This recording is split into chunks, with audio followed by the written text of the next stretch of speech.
Hello everyone, how's it going? So I'm still preparing. There were some settings that I had to adjust because I was testing some. As you can see, we are experiencing a heat wave in Iceland, so I'm wearing a t-shirt. It's very hot. Well, that's what we call very hot. It is what, 16 degrees. It should be even hotter tomorrow. So yeah, I think this is officially the warmest weather that we have streamed in. So yeah, that's pretty interesting.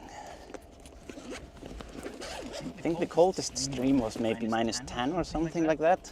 So yeah, it's a lot.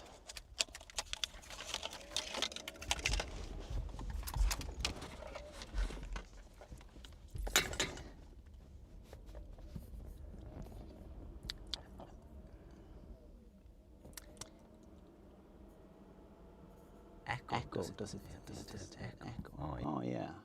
Why did it have this echo? Huh. Yeah, I think the mic on the computer was on as well. So it should be fixed. But yeah, I mean, the conditions today are basically perfect. We have some overcast to block some of the sun.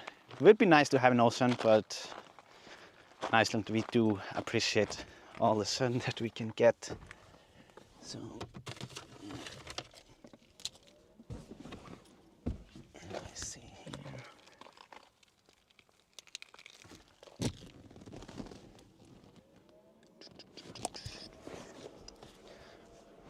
But yeah, I will check the chat better as soon as I am in the air. Just finishing up a few things. Did miscalculate, of course, a little bit when it came to the traveling here. Didn't take into account that we are in a high tourist season in Iceland. July and August, that's pretty much as bad as it gets, or as good as it gets. Depends on who you ask.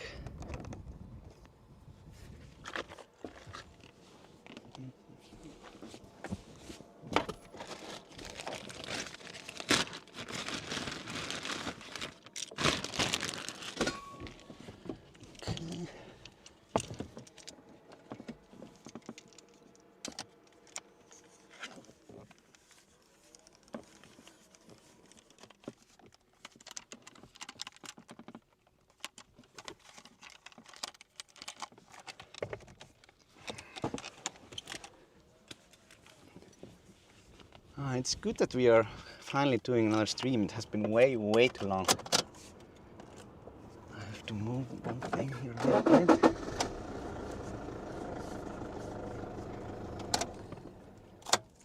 The last stream was actually a members only stream that where we were with the submarine checking out the depths of Kleifárvatn. It was really interesting, but yeah, we had to bail. It was a little bit too dark down there for the current, well, at the time. But I will be back.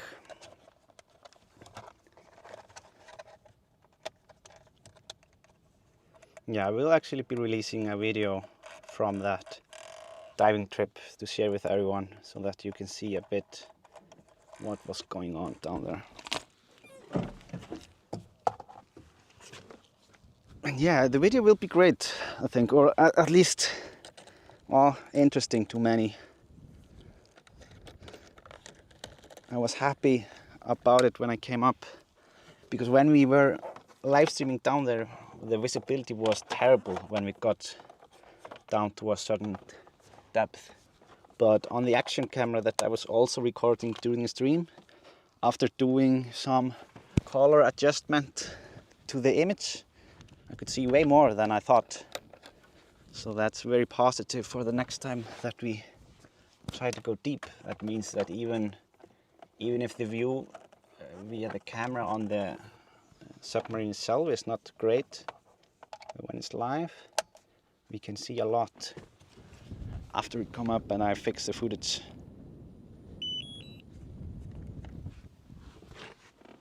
Okay.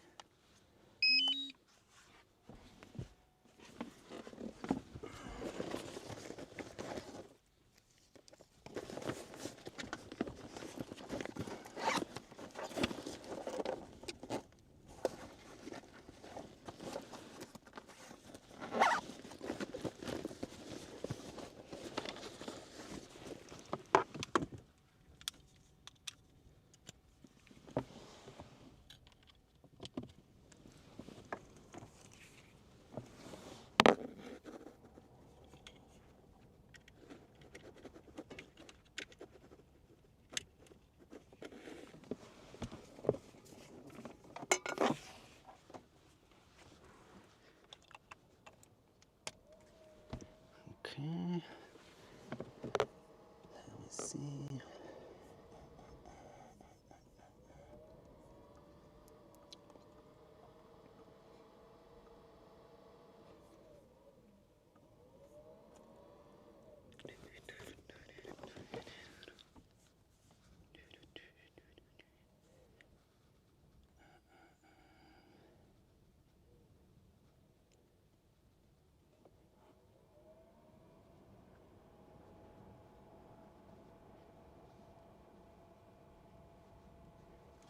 Okay, I think we're ready.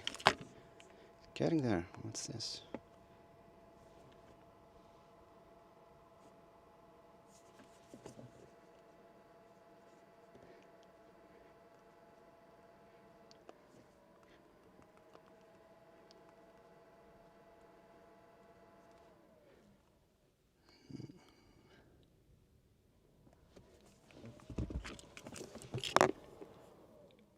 Okay.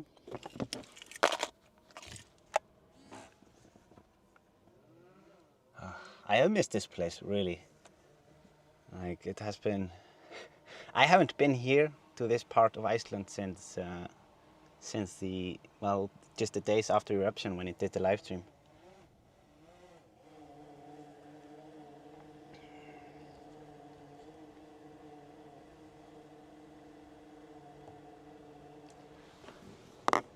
I might have to put on some filters, but we'll see.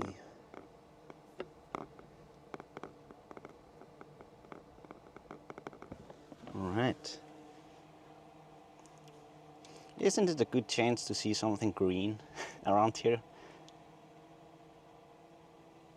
Look at that. Something green.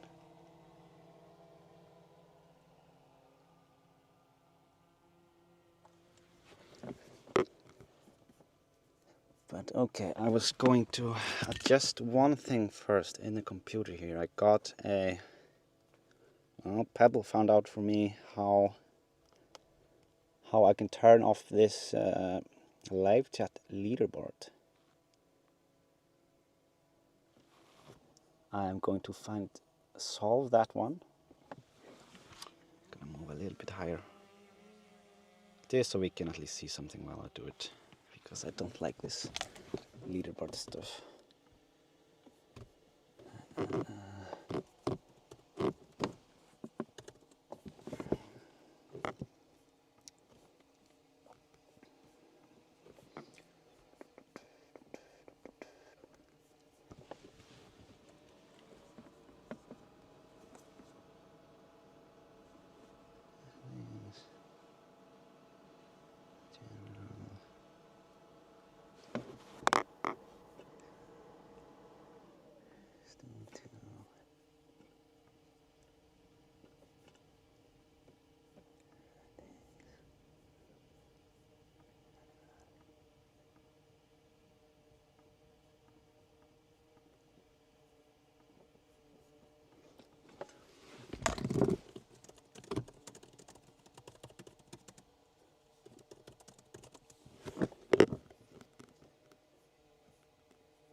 Okay, think it should be fixed now.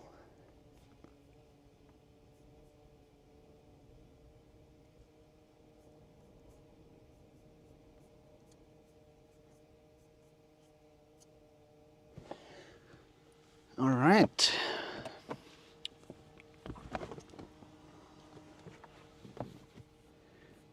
But yeah, it's great to see all of you here. I can see many.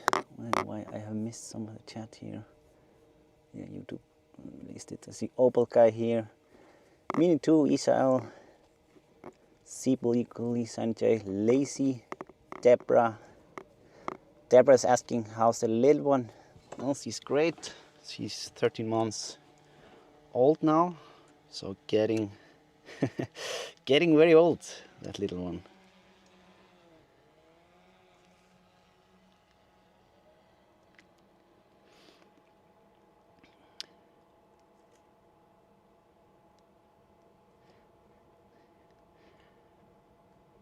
But yeah, I did, just to explain a little bit, I did plan, of course, to do, like in June I was going to do a bit more streams, or well, do some streams, but then just, yeah, life gets in the way sometimes, and it's a bit more work than you expect to take care of the kids, or the kid.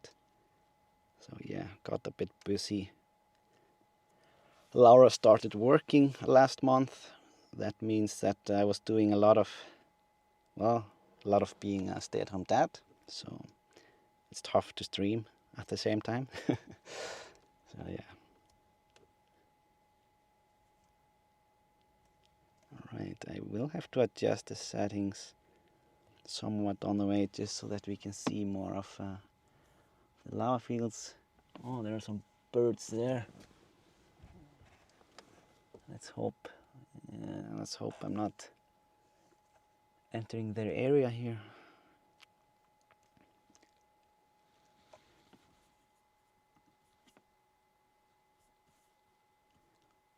Oh, Lacey, thank you so much for this super chat.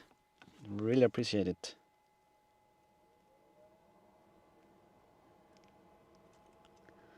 Yeah, I think these birds might be kioe or something like that.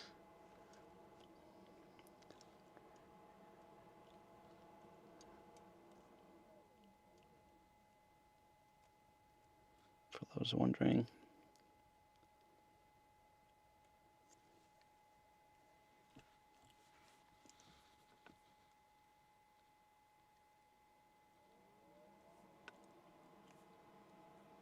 Sarah, Blue Lightning has been a member for 15 months. Thank you so much, Sarah, for being a member for such a long time. Thanks for supporting the channel.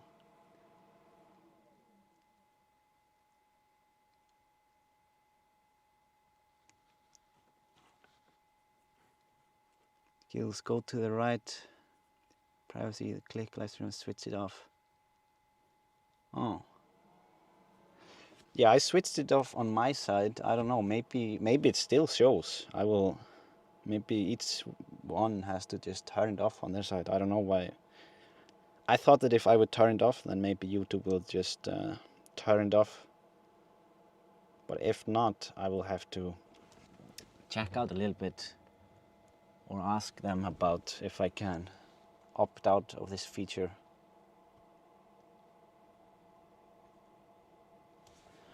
Tim Pointing says you just need a 4G dongle on your drone and an auto land. Yeah, it will be tough to reach this area from home. Oh.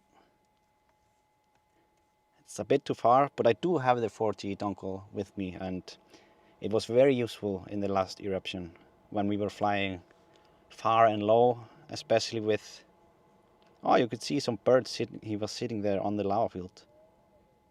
But yeah, when we are flying low and far, it does help to have this 4G dongle just to,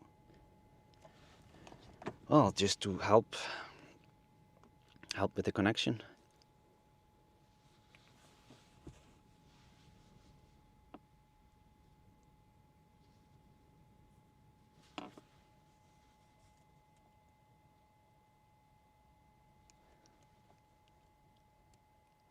So we have done 360 images from this area here. This wall is very interesting.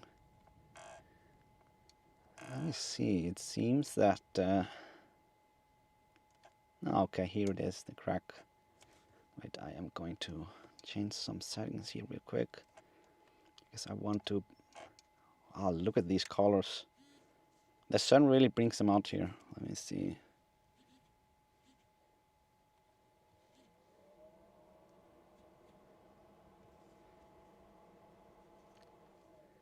Let's see what the settings are.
Yeah, this place is so interesting.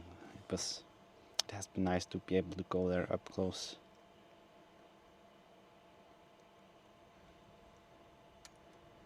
But I want to go up towards the area where the steam is coming from. It's out there. It's basically where usually the previous Sundhnúksgígar eruptions, aside from the last one, it's where it has been starting very often. It's over here to the center.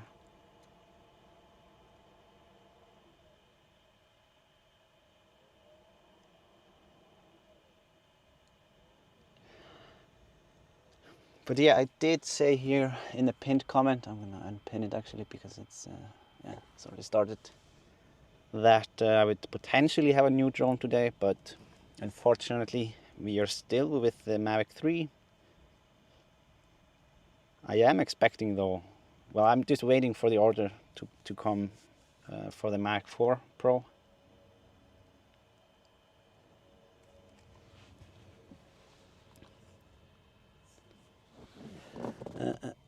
See, Salamander is asking, would it be nice to have some data? Yes, unfortunately, that's, well, you're talking about the measurements and all that stuff, I think, but yeah, that's not, we don't have it on this drone here, the Mavic 4.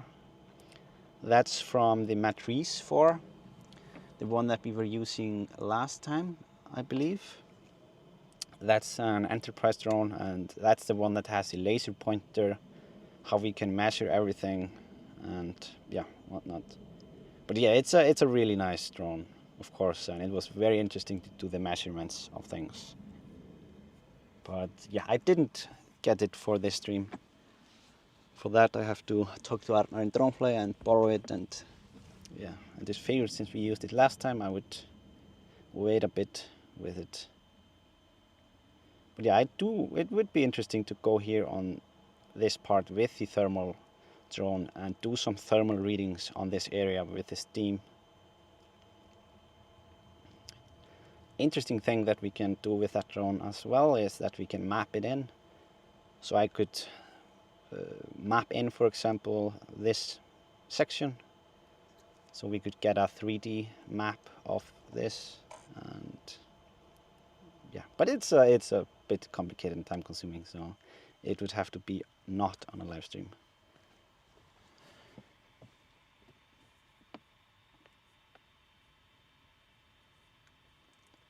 Kaylee Raven, Kelly, hey Isak, hope you and your family are doing well. Yes, we are doing very well. Thank you.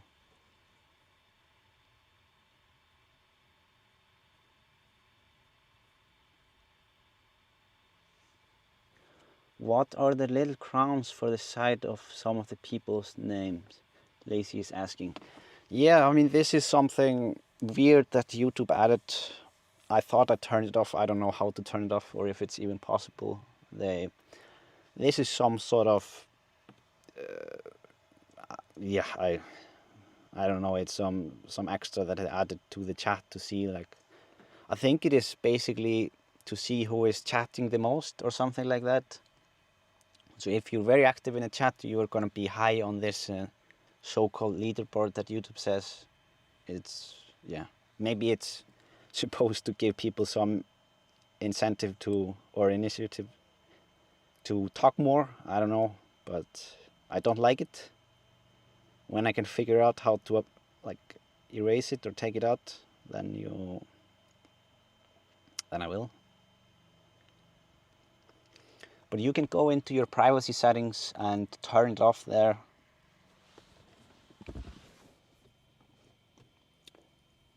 So you can navigate to YouTube settings, go to privacy, and under the live chat section, you can toggle off, like turn off leaderboard participation option, and then you don't see it and it won't distract you. It should work on desktop and mobile. Yeah, I mean, I turned it off at my end, so I don't see it because I thought it was a bit too much.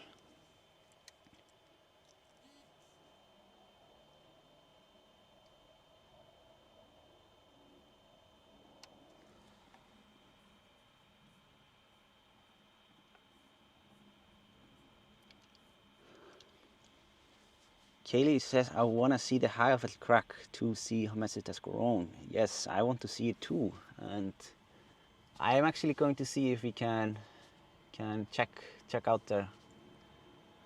I mean, I can see how the connection is from this location, but I will need to be using the 4G.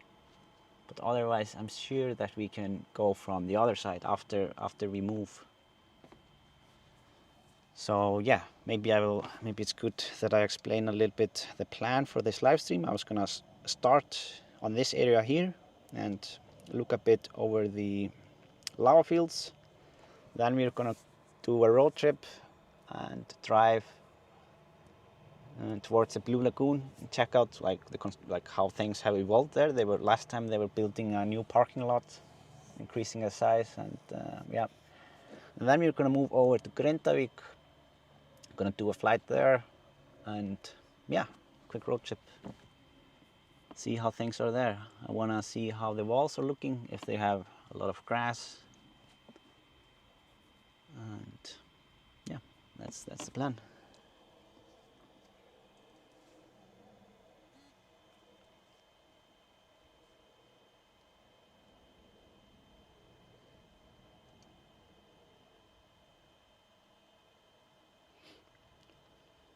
But yeah, the main idea with these drone flights now was to get a bit close to things. That's the idea.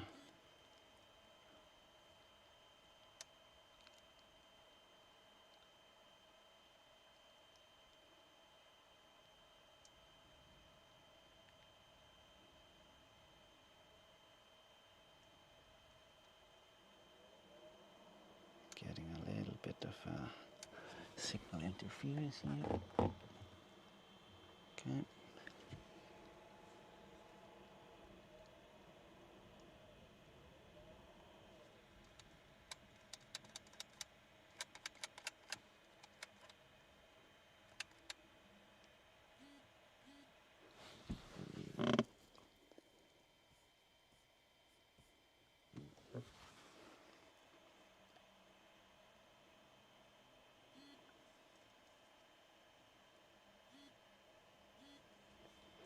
But yeah, I'm really looking forward to use the Mavic 4 on the stream. It's, I mean, it's not gonna be some super dramatic changes. This drone is great, but it does have the new video transmission 04, what is called. This is 03, and that means that the signal is just cleaner on the way and it's more stable, and the image should be more consistently good. And yeah, also a lot better flight time, and that's very important for a live stream. It means that we can fly for longer without having to change the batteries. I mean, we have done so many flights with these batteries and pushed them so hard that they have definitely felt it. So the new drone is supposed to have 51-minute flight time, and well, under best conditions. But this one here that we're using, I think we never really get more than 30 minutes in real time, real life scenarios.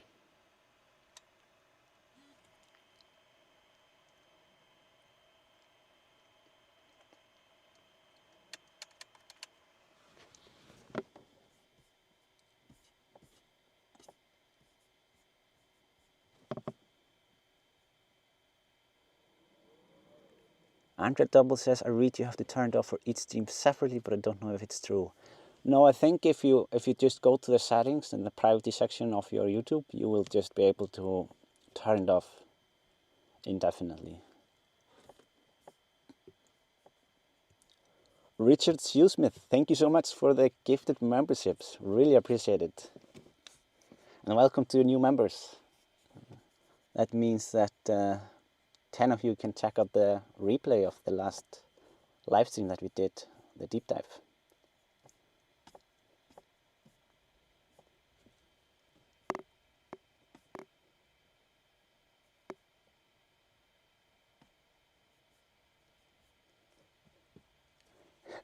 Opaka says, I'm lucky I never have enough people watching my stuff to worry about crowns.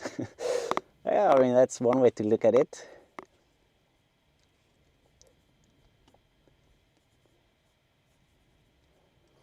Yeah, maybe you guys should check out Opal Guy's YouTube channel. He has a lot of opal videos, stones. It's actually interesting. I'm subscribed.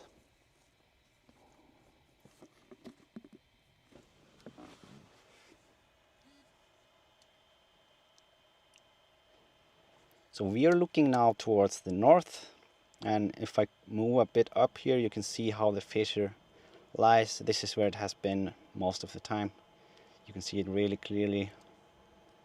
If I zoom in here a little bit in the distance, let me see. Yeah, it's a little bit blue here just because of the sun. So this one here, this is the cone from, well, the November eruption. And if we go here further back, this is the one from the August eruption of last year. Just to give you just a bit of an idea, so you can see a bit how it's going. Here in the middle, there you can see that there's a lot of like smaller cones on the fissure here, but it has never really survived properly here on that section of the eruption. I don't know why, but yeah, after 2 or 3 days, I think 3 or 4 maybe it has lasted, but yeah, not much longer than that.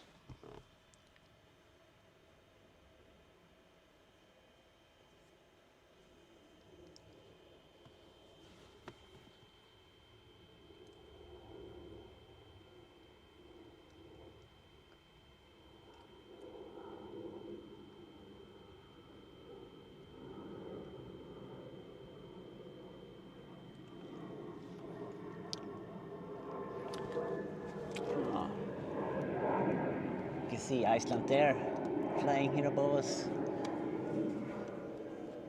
Even more reasons to respect the height limits here at the eruptions, because we have an international airport here pretty close by. So yeah, doing a quick top down here of this.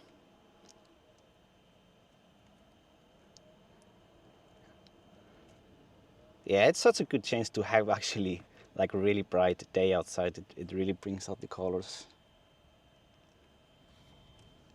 It's not like in the winter time when we barely have any daylight, like the December, November live streams. We got a little bit of daylight and then it was just dark.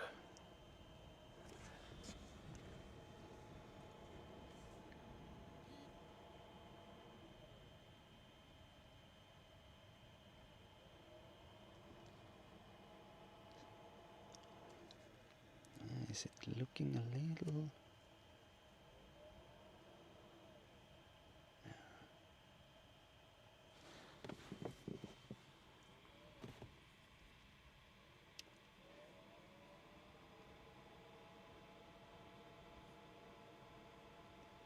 Opal guy is asking, do the tourist helicopter still do runs over the fields?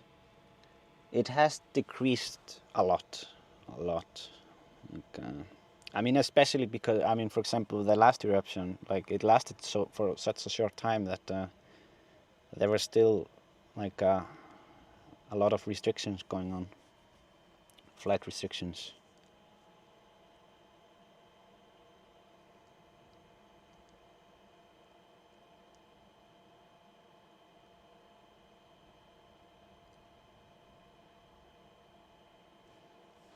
Pebble says there's a helicopter around the area too. I can see it on Flight Radar. Well, maybe it's on the ground somewhere, but I can't hear any helicopter in the air.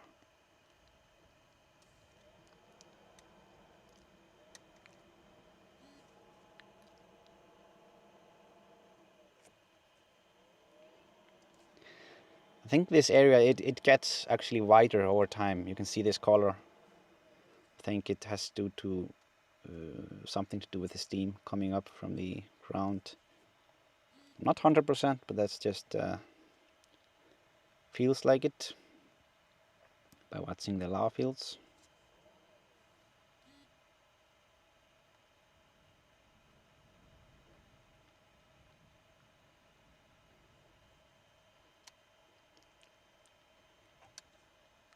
So if we look this direction, we can see this part here. This is what I was talking about earlier, about the area that usually have been starting on these classic or the traditional Sundhnúksgígar eruptions.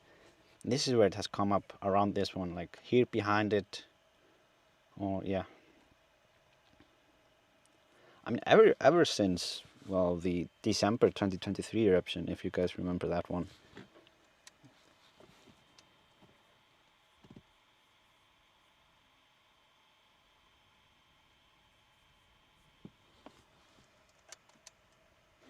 Okay, I will have to work my way back to go and swap some batteries.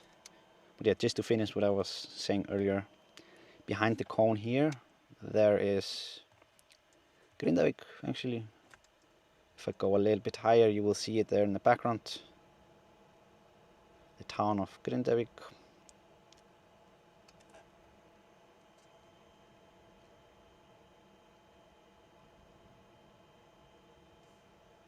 But yeah, I am going to work my way back just so that we don't have to stress too much about the battery.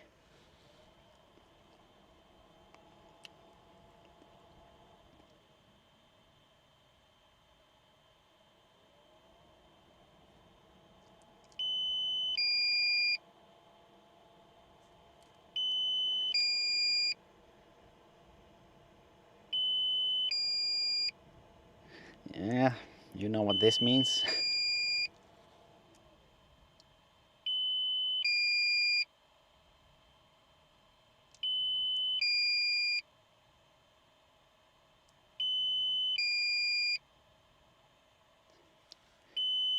But it's fine, we have like 14% left of battery, so it's basically 20%. Also, we don't have freezing temperatures now, so even when it goes to low percentage, it doesn't suddenly just drop like like happened once when we were exploring last winter. It was it was pretty close.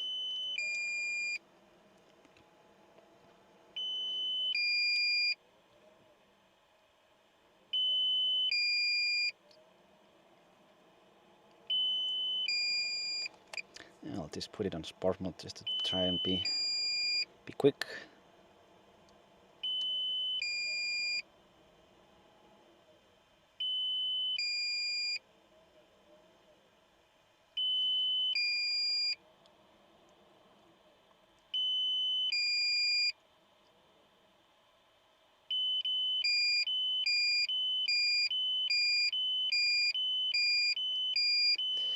We are 600 meters out, so that should be fine.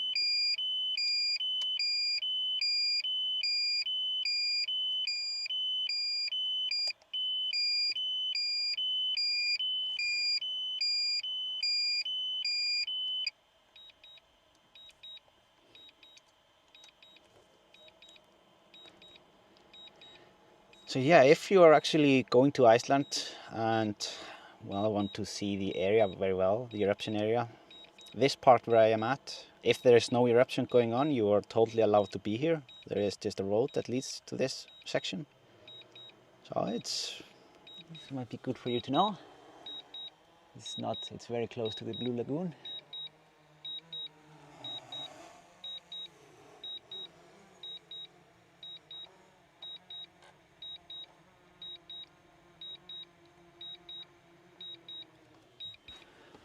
Okay. Just gonna swap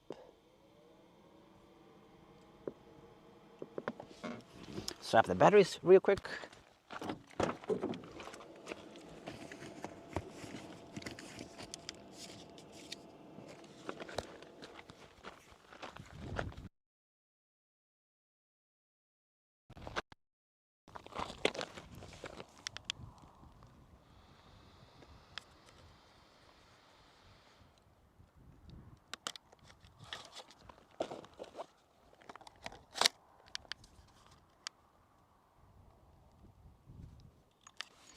Maybe I can actually put I'm gonna try and put the 4G dongle on the drone to see if we can push it a little bit further.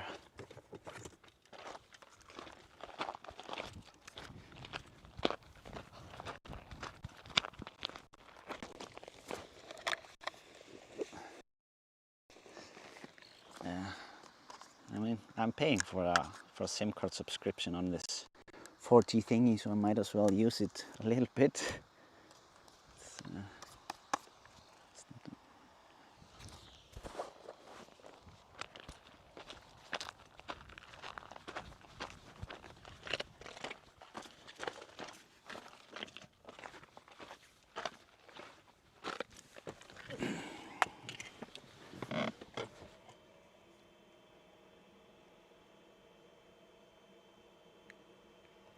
Right.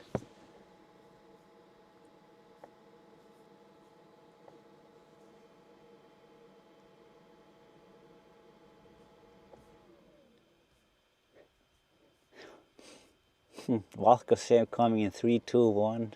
No, Gills, you don't believe in me.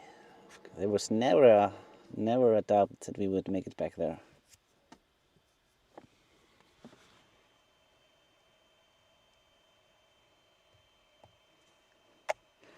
But yeah, the only problem with the 4G dongle here in this area is that, well, the 4G and 5G and just the mobile connection in general is very patchy.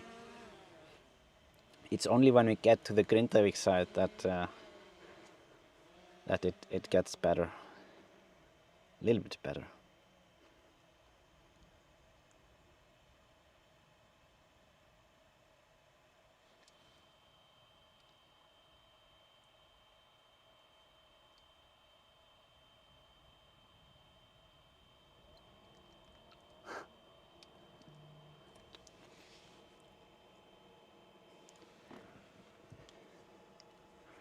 Alright, so let's head out to this section here, in the middle of the screen.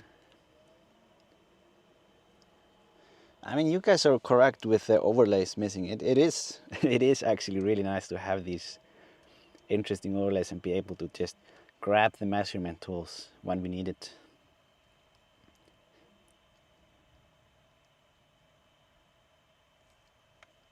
And the only problem with that is that that drone doesn't really capture doesn't really capture very good what do we say, high quality 4K videos, and that's what I am really a lot about.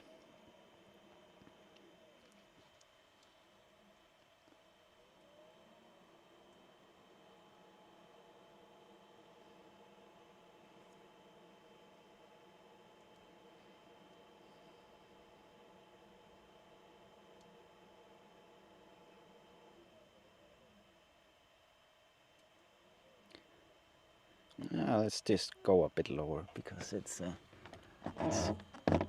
lot more interesting to be closer to the ground, I think. So this whole area here is not the new lava, it's older lava field. It used to be covered in moss, but it all got burnt during previous eruptions.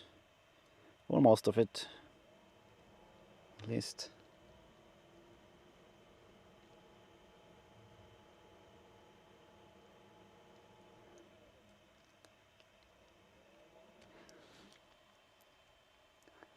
And there we see a rare Isak drone pilot in its natural environment. Yes.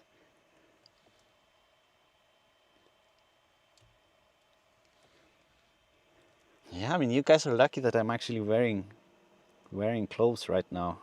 That's like in Iceland, when it's 70 degrees, you're supposed to be topless and wear shorts. Yeah, that's what we do. It's like disaster. No, it's not disaster, but it's great.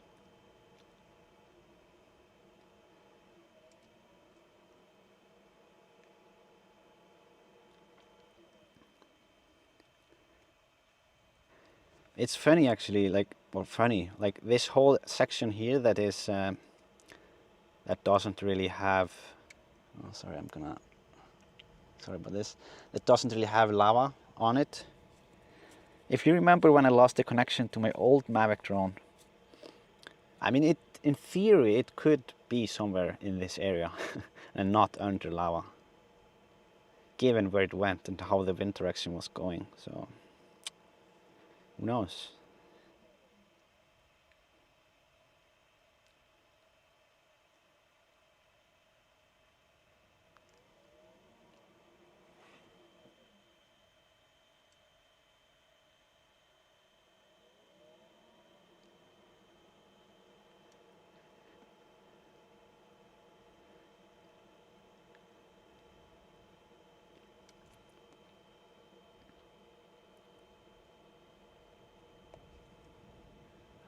Yeah, it seems like the sun is almost gone.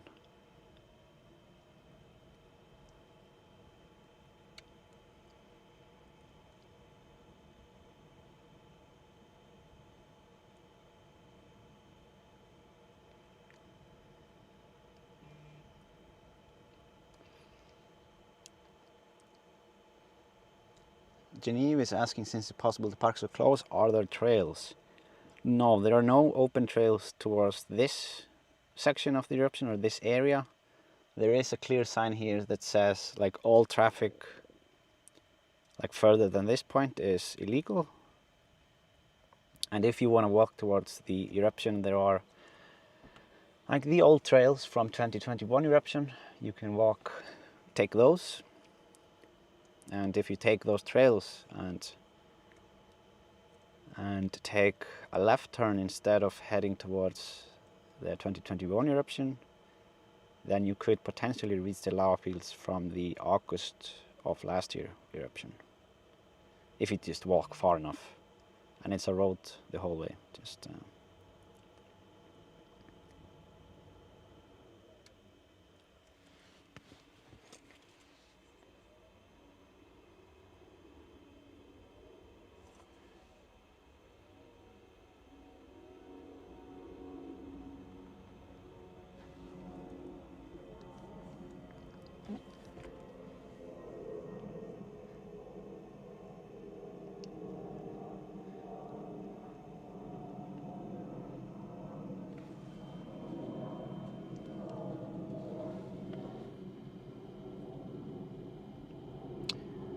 drone graveyard, yeah. I think there are like hundreds of drones that have been lost in these lava fields. Definitely.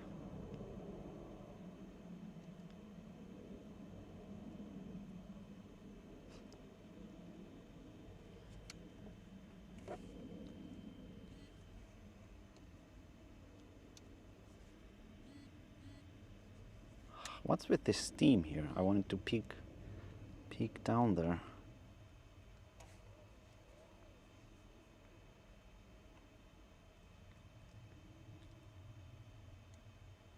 the connection is really not nice after I plugged in the dongle. That's not nice. It's very spotty.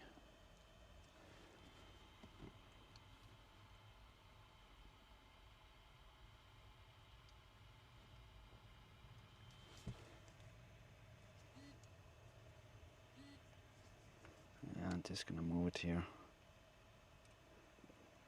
I don't know what's going on with the video with this.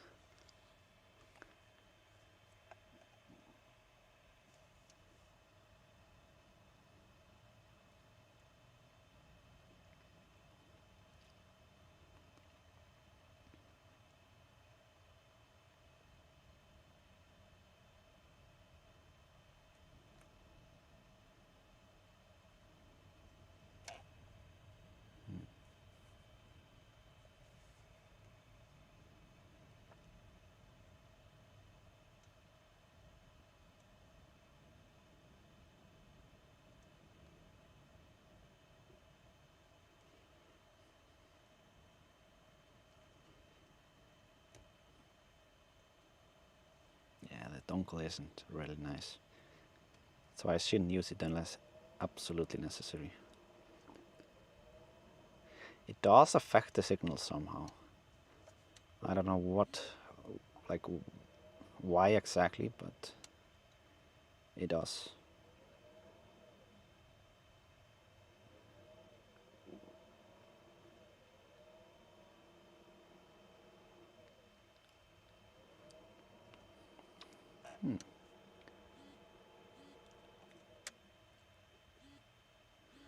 I would like to see this section with better,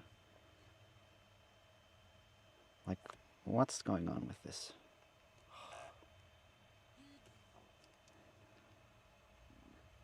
No, I'm just going to, I'm sorry about this, it's a bit too frustrating to have the video signal like this. I'm just gonna take off the dongle and get back out there with this new battery. I don't know why this is, can't see the things that I want to see there. Like, we do have a signal booster, and that most of the time it just works better. And I don't know, even if I turn off the enhanced transmission via this 4T dongle, it still just somehow affects the signal of the drone. Yeah, it's not cool, DJI.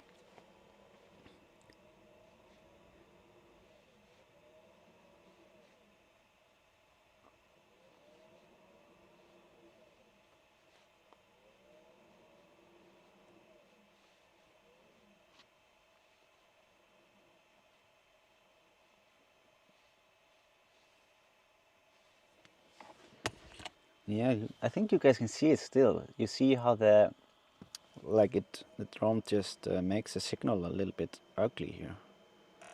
That's not good. Genevieve Blanket, thank you for the information, Isak. Yeah, you're welcome, Genevieve. Thank you so much for the super chats.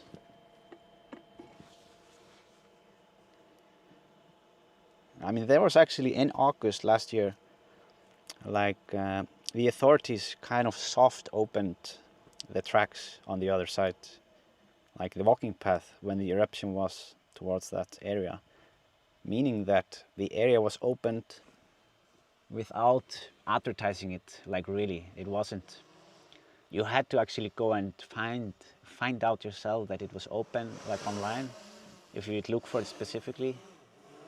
Otherwise you just wouldn't know. And if you guys remember the live streams back then, there were plenty of tourists walking that area and got a really nice view without being like too dangerously close. So yeah, I am just going to put on a new battery before we go.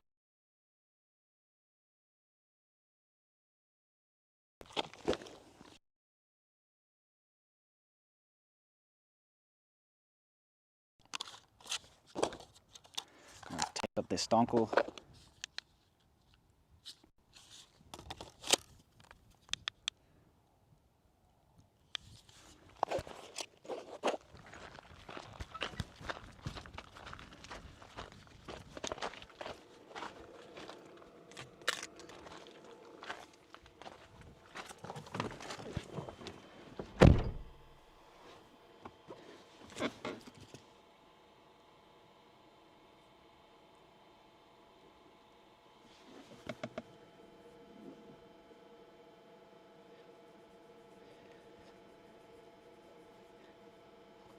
Okay.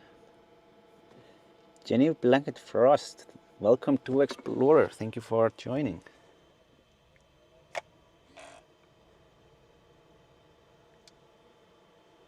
Okay.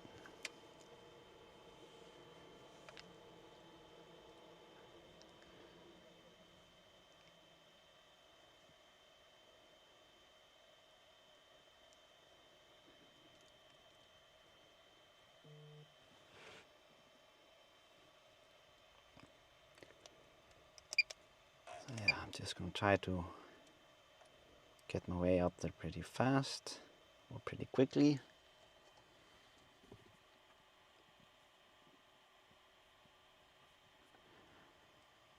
The pictures are blurred.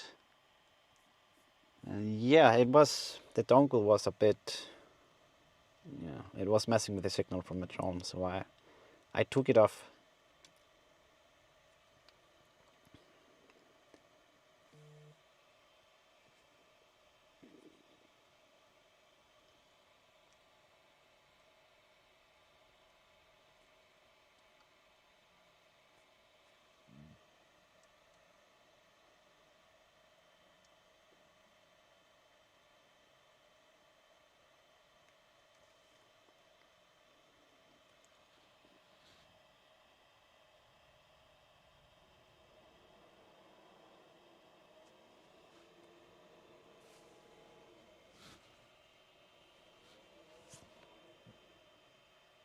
Yeah, I mean this is day and night, the signal when I have it and don't have it on, the 4G.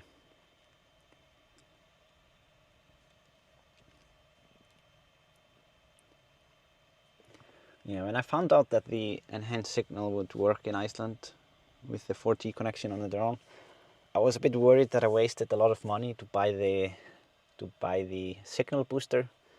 But then after trying both, I'm very happy that I have the signal booster also, because most of the time the booster is way better.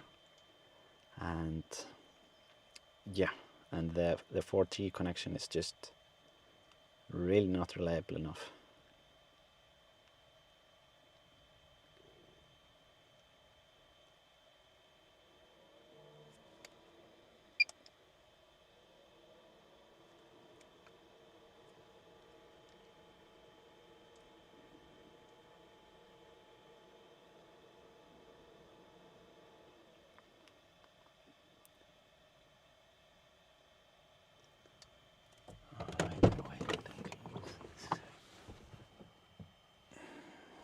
Okay. So what I wanted to see was over here, I think.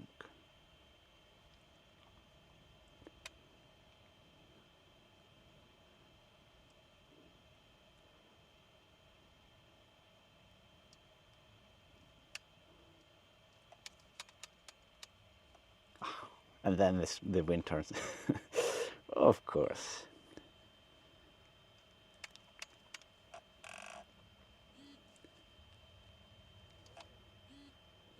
Yeah. You see this green stuff down there?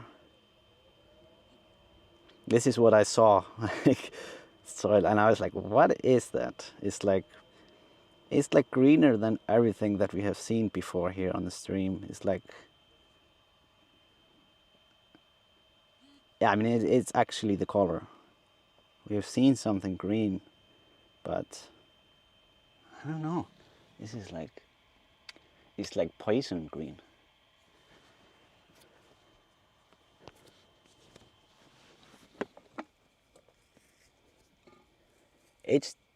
HDVia. It's been a while since I sat down on a Sunday morning with a cup of coffee and enjoyed the stream. Have a cup on me. Thank you so much. Thank you, HDVia, for the super chat. And thanks for being a member as well.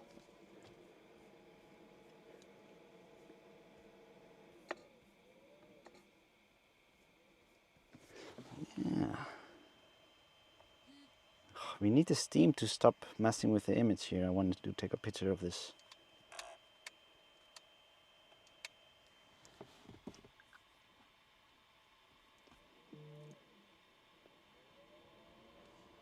I mean, it's very, very unlikely that this is anything like algae or moss. Like it's, I think it's just no way, because this is so young and hot. But I don't know. Maybe it is.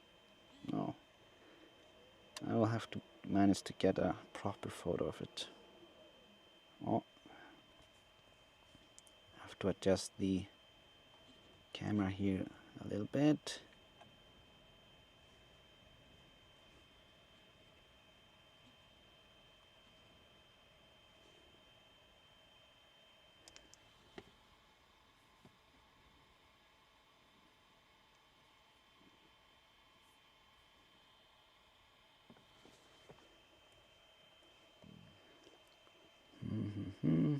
Yeah, seems like the sun is out.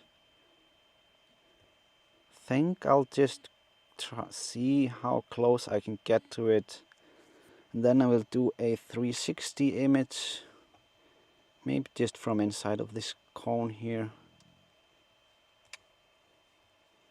and that's how we can get a bit of a closer look. But we are very close to the ground, so I just have to make sure that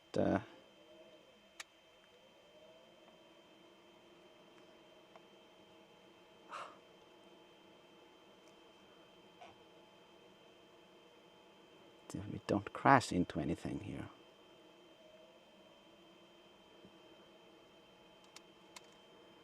Where is it?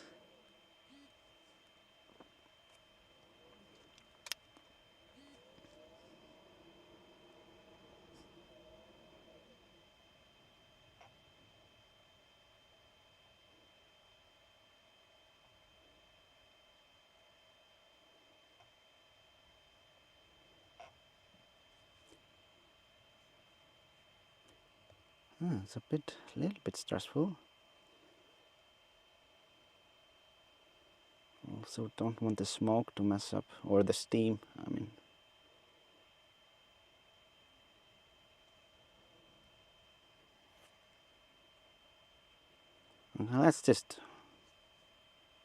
Let's try and do it here.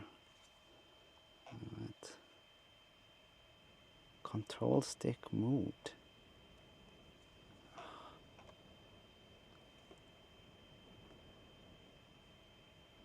It doesn't allow me to do a 360 here. What is that?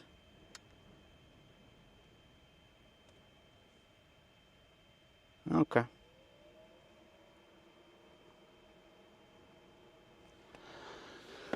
Yeah, let's see. Okay.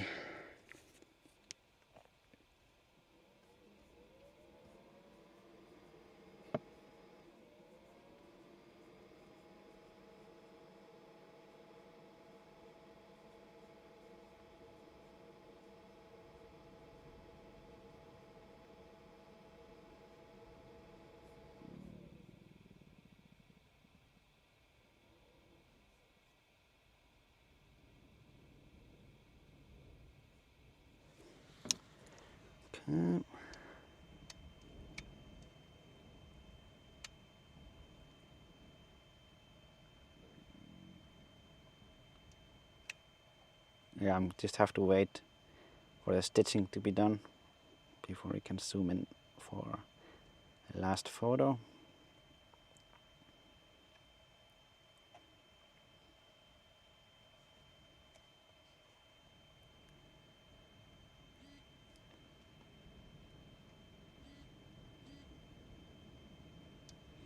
So this is what we're looking at.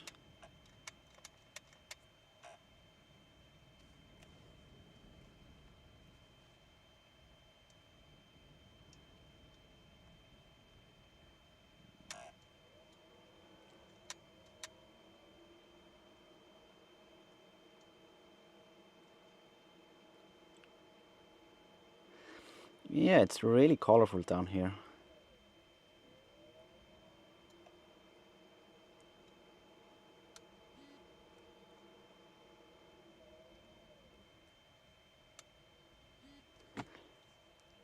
But yeah, definitely interesting spot. It will be nice to see the photos from there later.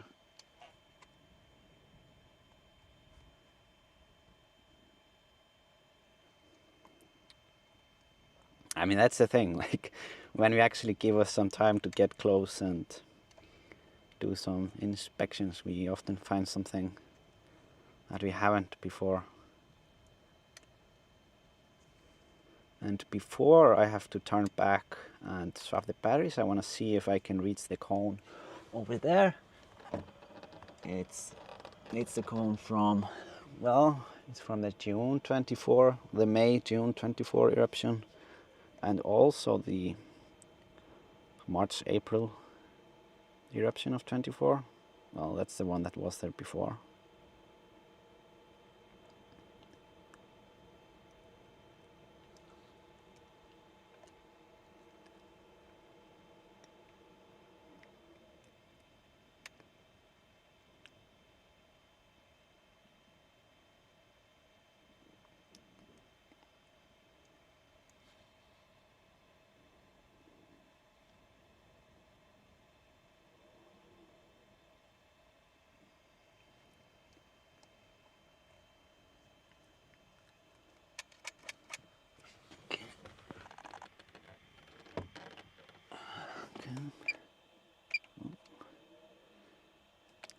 You can see how the lava river was flowing here before it cooled down.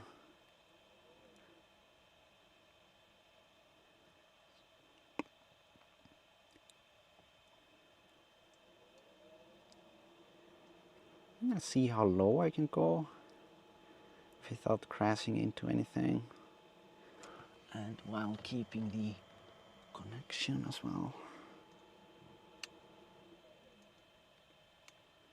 It's dropping out a little bit.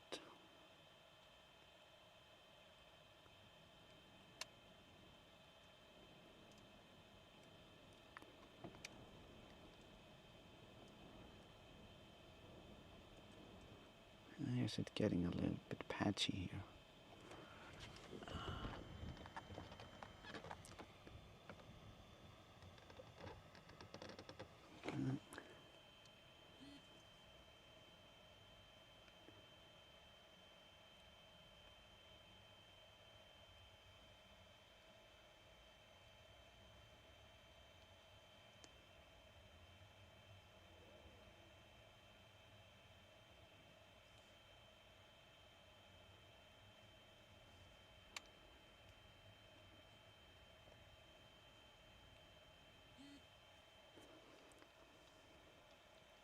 Yeah, and the cone out there, the big one, is it is very colorful, very colorful. You will see it.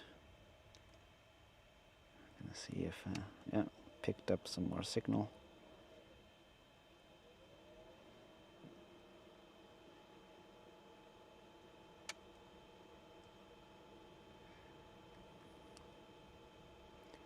Wow, the ground here is also really beautiful. I'm gonna try and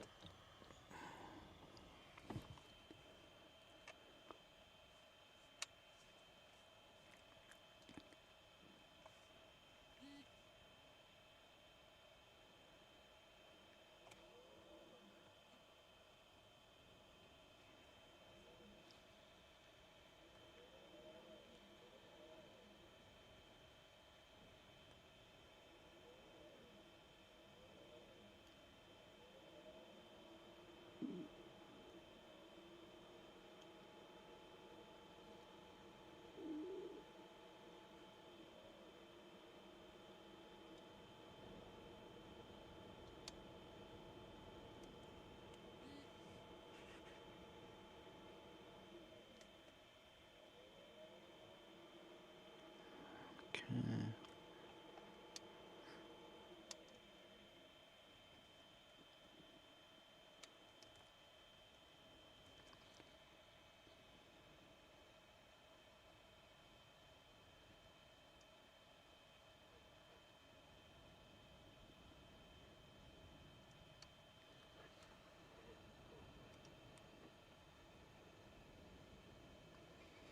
Maybe we could do a 360 from this part here exactly. I don't think we have done it from this point of view, like into the cone itself.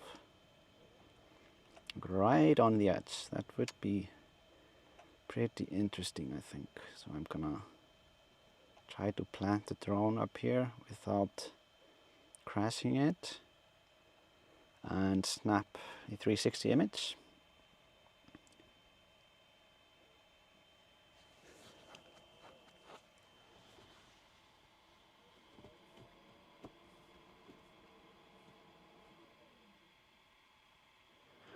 I mean, we did use the thermal drone. I think it was on the 2nd of April that we checked out this area. It was a couple of months ago, and we saw that there was still a couple of 100 degrees heat around it, this cone, if I remember correctly. There is in some of the live stream replay. I think it was the 2nd or just after the previous eruption.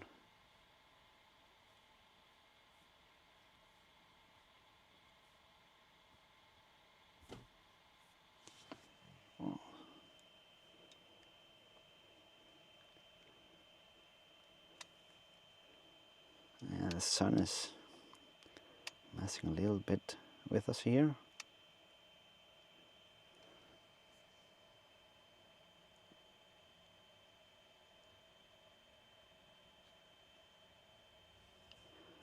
Okay, I can swap now over.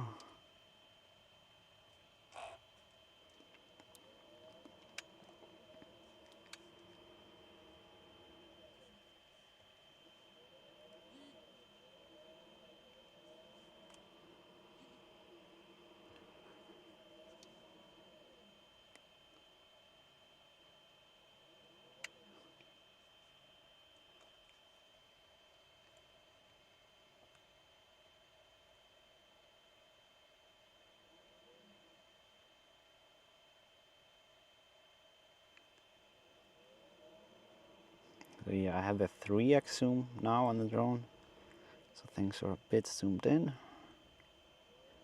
I'm just looking on the ridge here of the cone.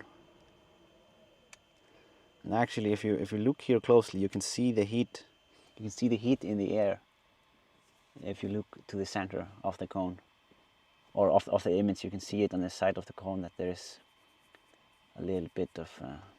You can see the hot air coming up, so it's definitely hot over there.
There's actually a lot of heat here in the back.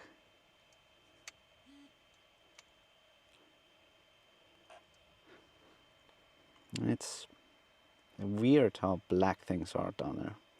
I wonder if it was some lava that spilled out sometime. Like something that was left over. I don't know. You see this one here? It definitely came later than all the rest.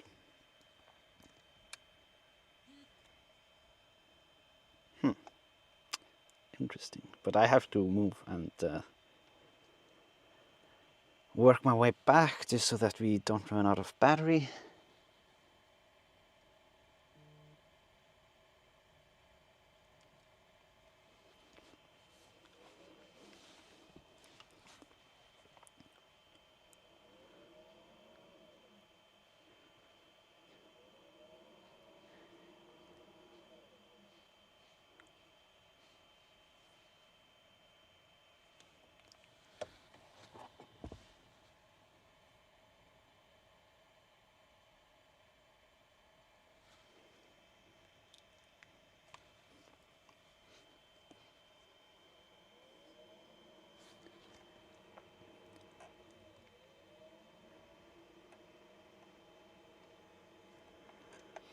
So yeah, here on the side you can see where they have been collecting material for the protective walls. You can see it here.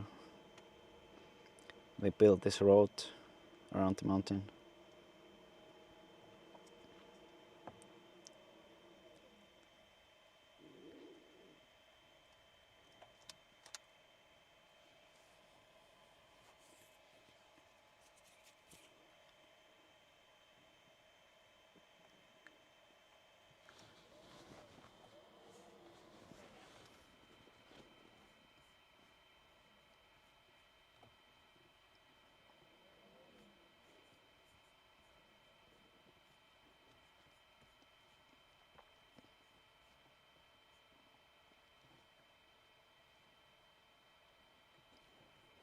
Peter Muton is asking, does Iceland have any rare elements?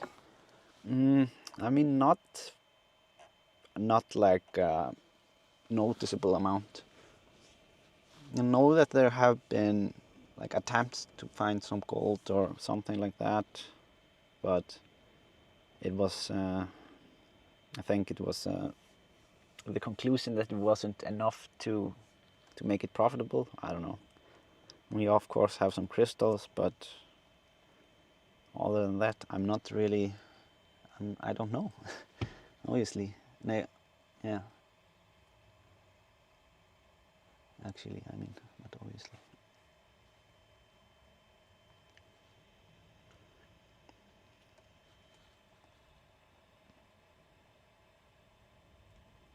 Emma Jane is asking, is another eruption due soon? Well, no one really knows what will happen next. There is an ongoing inflation at a slower rate than before. And I mean, I think most people expect that there will be at least one more event, but we can't really know for sure. It is expected in the fall, but yeah, we will just have to wait and see.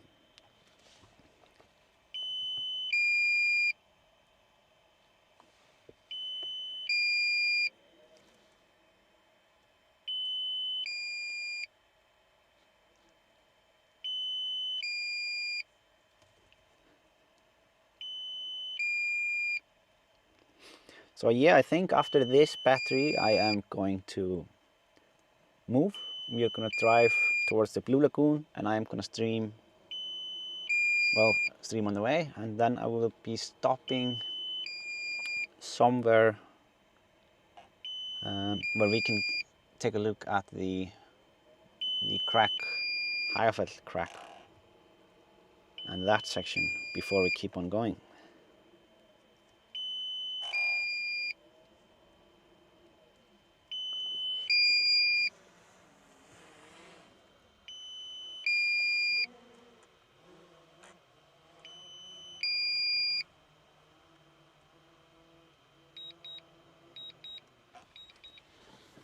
Right.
Okay, almost ready.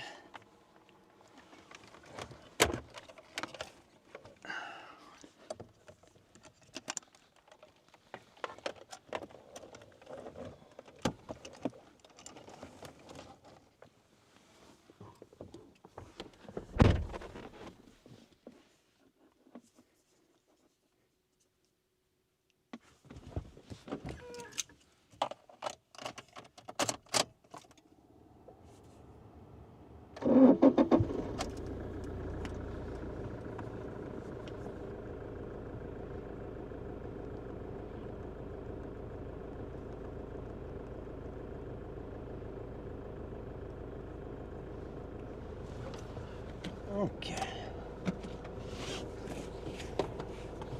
I'm actually going to. What is this?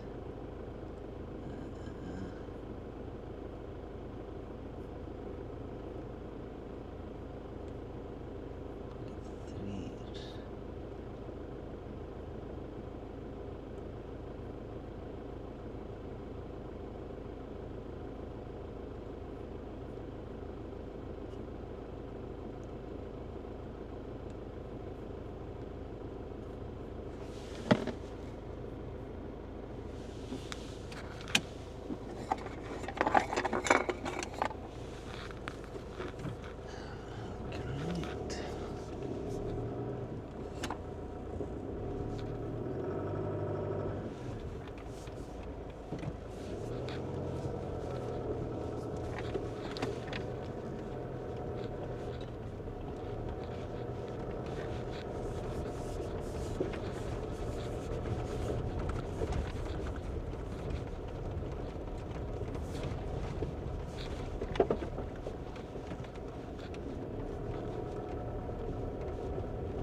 Yeah, it was so much nicer to drive this road in the winter time when they had snow, not all these rocks.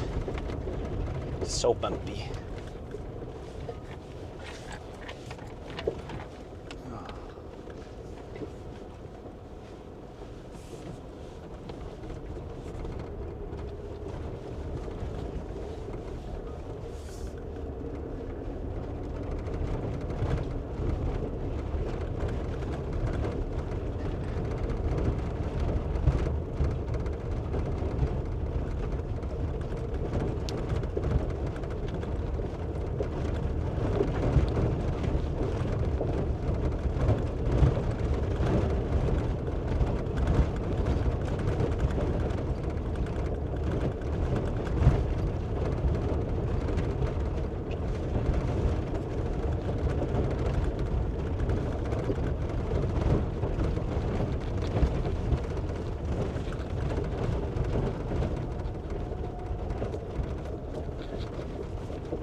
Okay, so the worst part is over,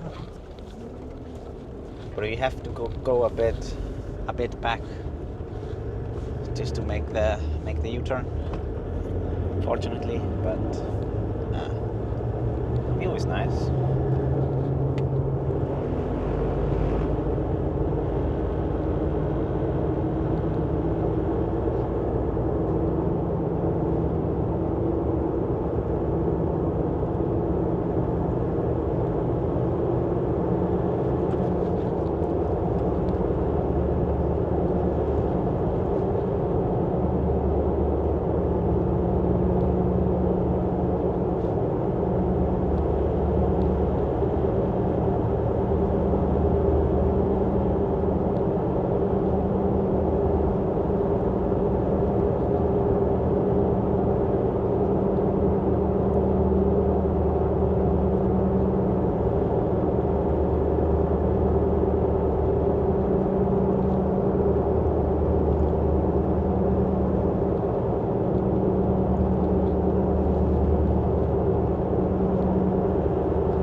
getting close.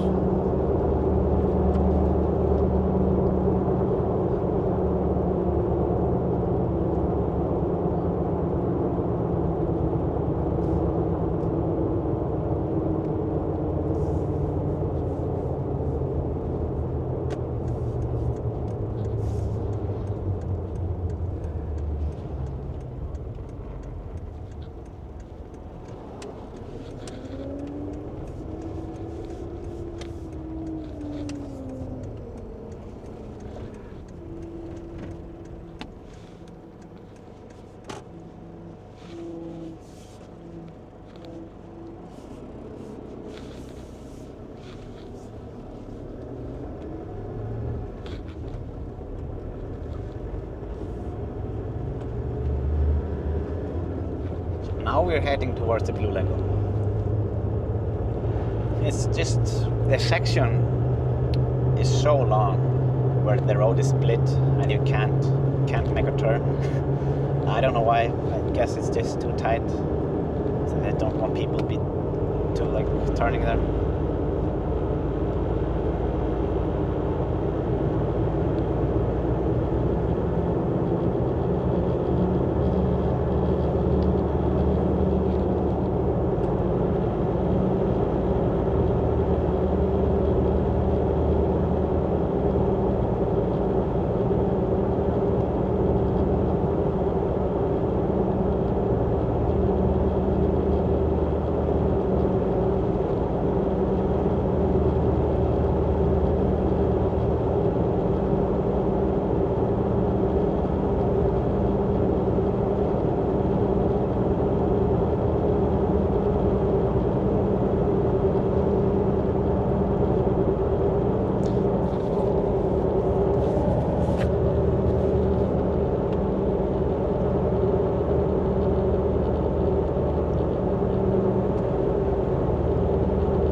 We are now reaching the road that leads across the lava field.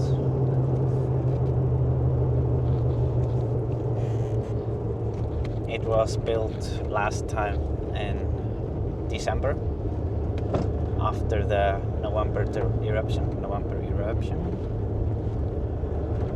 Seems like they have put some concrete on it, like I don't know what it's called in English, pavement, or no, I don't know. But it is a proper road now. It is not allowed to park here, even though many people do. As you can see down here, I don't know. I don't know if they opened up some section down there for people to park.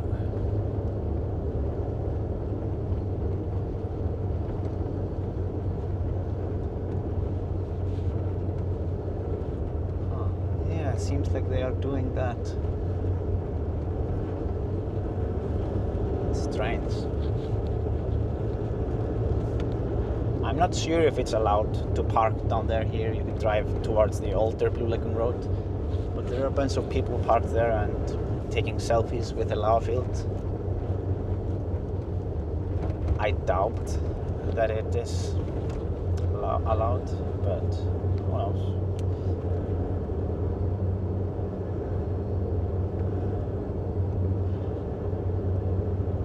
Tarmac, it's called, apparently.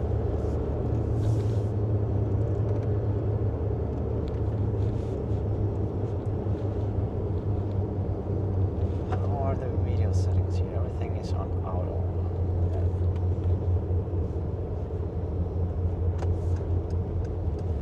So we are turning now towards the Blue Lagoon and Svartsengi.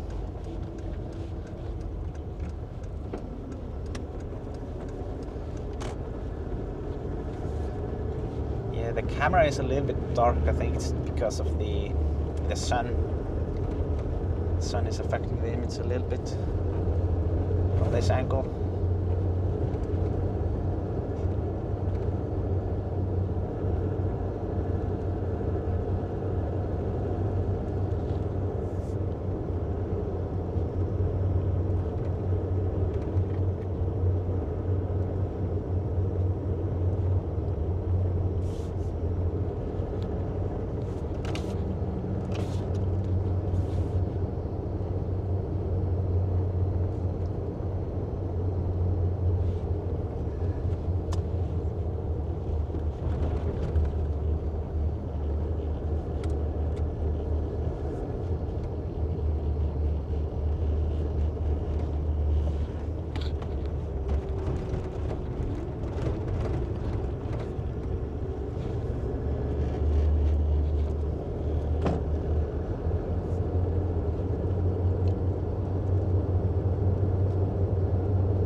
Parking lot definitely seems bigger than it was, for sure.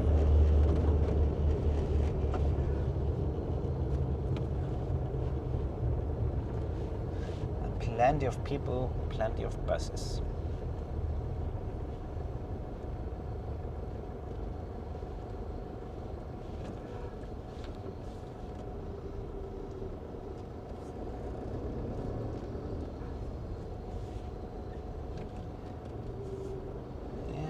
Plenty of blue water.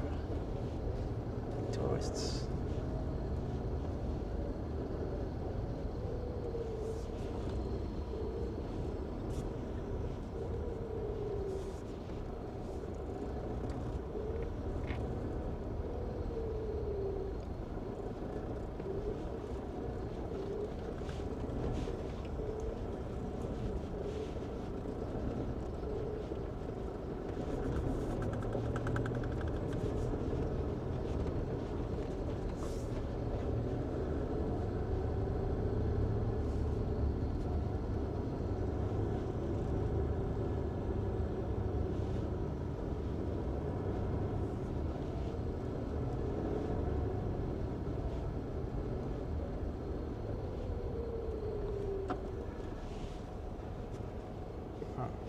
we went the wrong way here. Don't want to be up on there. Oh. No, it's fine. Just wanted to make the round. There is someone turning there.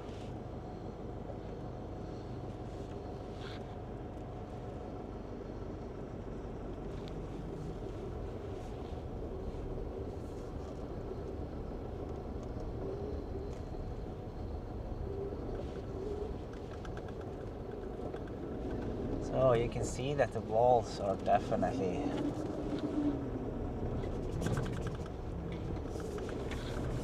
very tall here.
We did actually end up on the bus section, but it is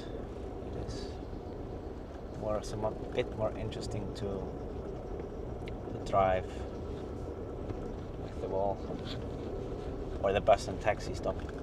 But we are not stopping anyways, we are just driving through.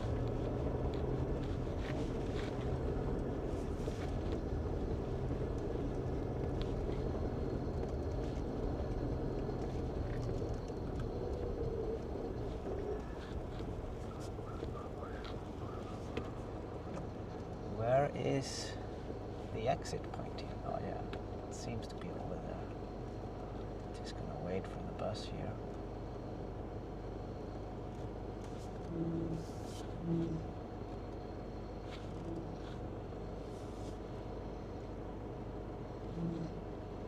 Huh. Steering is a little bit weird on the car. Something seems off.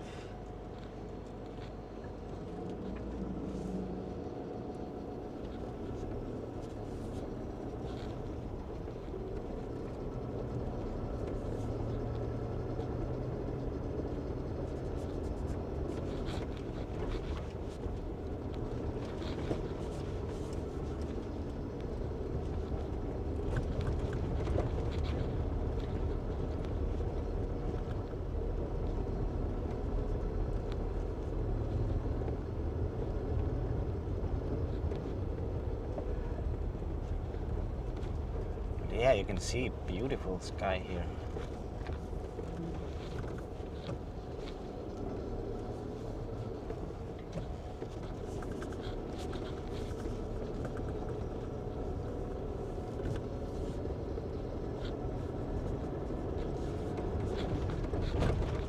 But yeah, something is definitely off in the steering wheel. Like if I hit rocks, like small rocks, then I can feel it a bit more in the steering wheel, like, and if I make some bigger turns, it makes some strange sounds. So if there is any car expert here that might know what it is, then feel free to let me know in the chat. Probably have to have it checked out.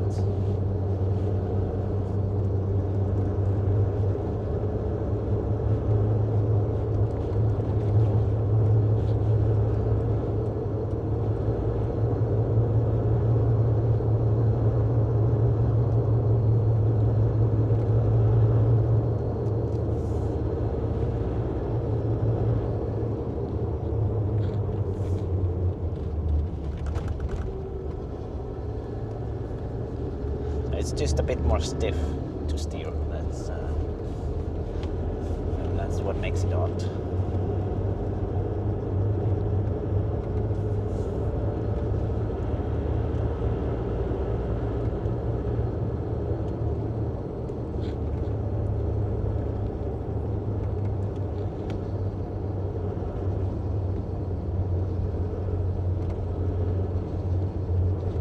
So now we're going to work our way a bit closer to Grindavík. See how things are looking over there.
Last time we were over here. So I want to go a little bit further.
Yeah, we'll just start with Grindavík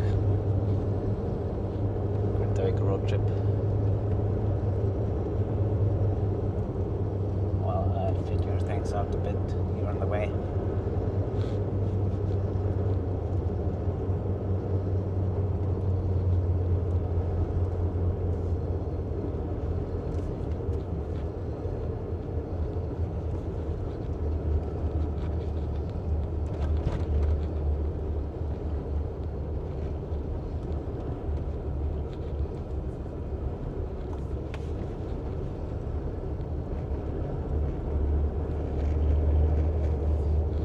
So unusual to see so many cars here.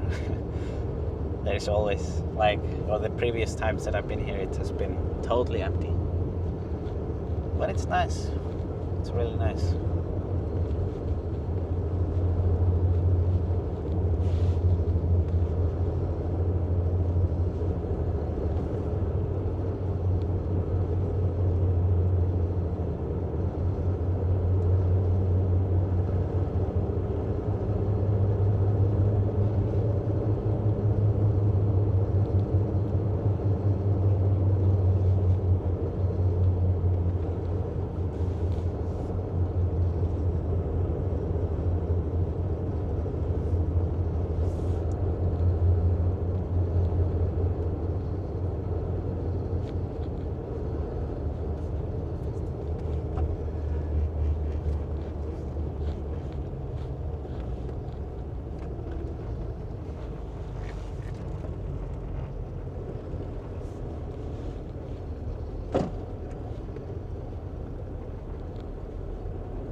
here on the left side they have opened some sort of, well, it has a lot of images from the eruptions.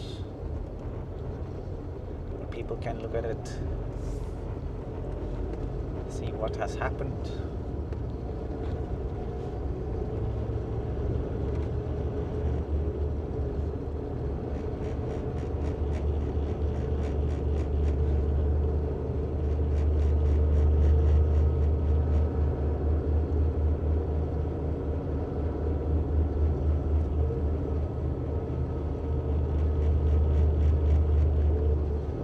You can see all this area here on the left side is closed off, and I can see the crack that's under there, and it went under these houses. That's why they are closed off. It's a dangerous section, and you can actually see it on the houses here, how they have sunken a bit, like a bit down.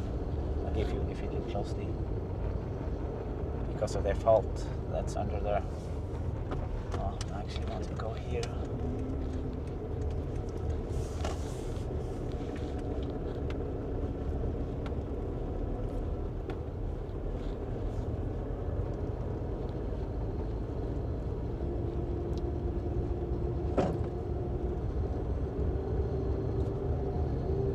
Here is guest house, restaurant.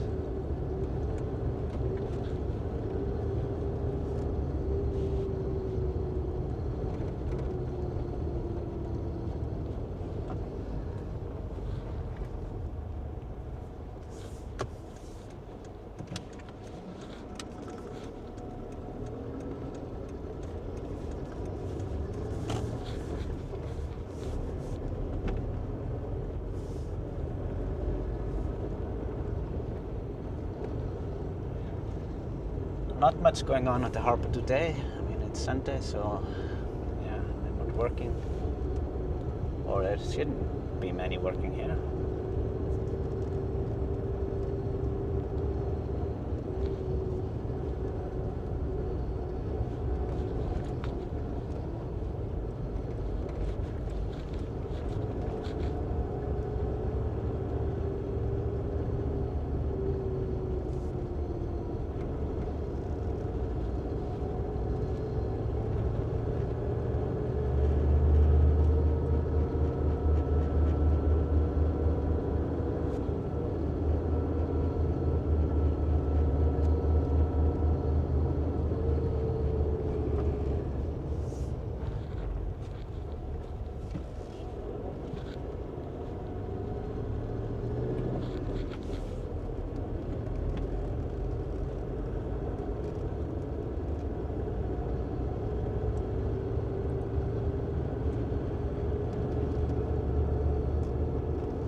Yeah, you can see these green signs here that you can see here.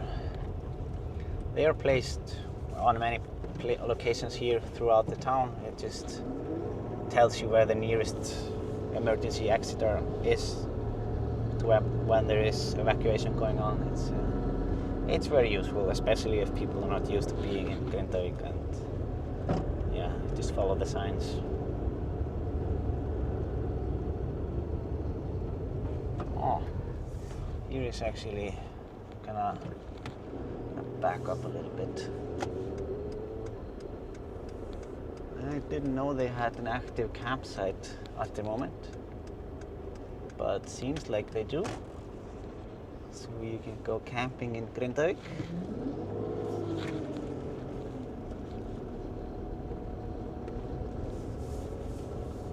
Yeah, looks nice.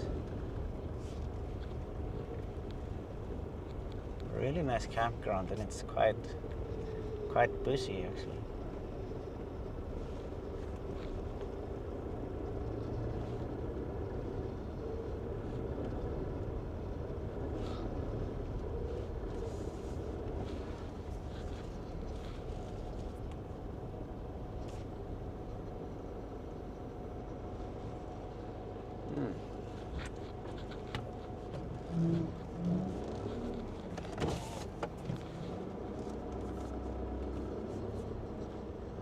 Just gonna turn here.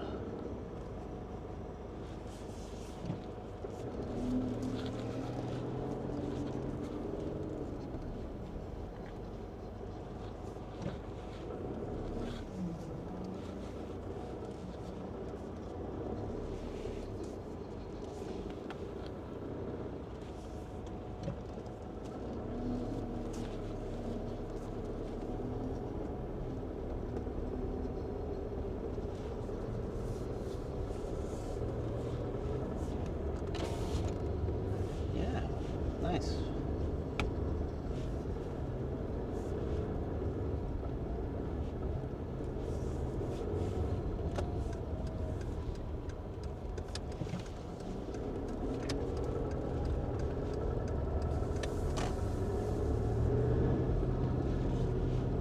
So, which way should I go? Yes, I want to go here to the right.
Yeah, maybe I'll actually put the drone up here a little bit. We're next to the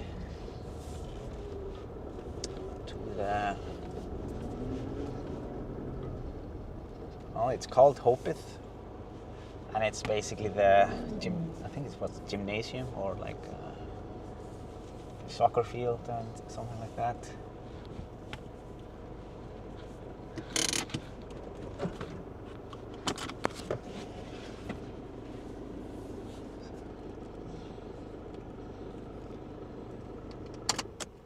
Real quick and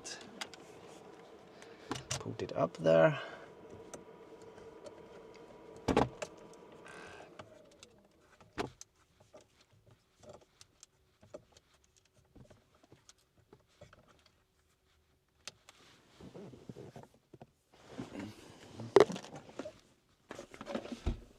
I do actually have to plug in computer charger. That might be smart.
So, what did I miss in the chat while the drone gets GPS?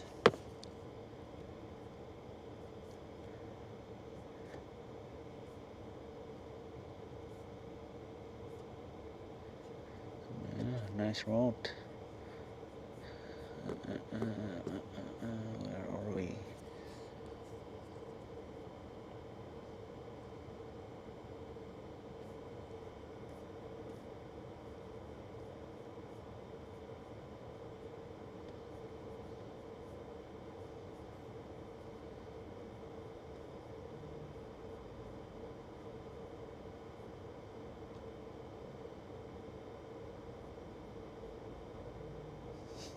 So strange seeing Isak this in a t-shirt. Yeah, I'm not even wearing my news reporter jacket, or what it's called. Because yeah, there's no really needs today.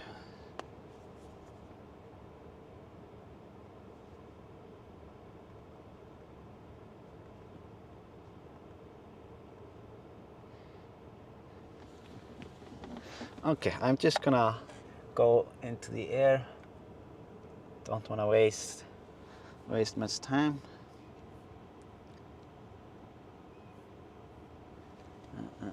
So the drone is here. Oh, this one is right here.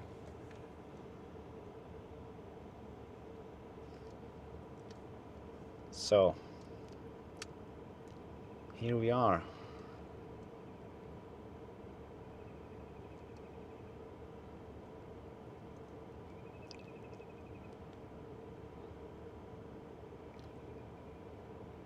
Oh, there are some birds here that are not happy with the drone. Okay, fine. We will have to do something else.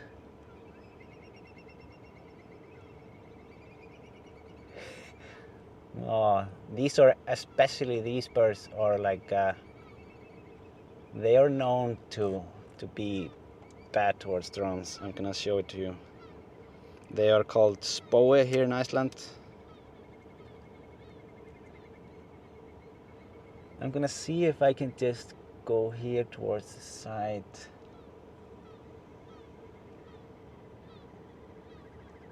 Because there was a big seagull up there, and I think they just think that I am a seagull as well. Oh, I really wanted to have a peek up here.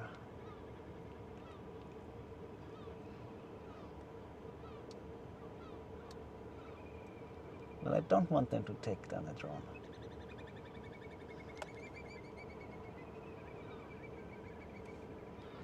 I mean, the grass is nice on the field. It's really nice. No, they are just... Yeah, we can't really fly here. Unfortunately, it's just... There are a couple of them birds and they are just way too aggressive. Don't want to risk it, and I don't want to disturb them.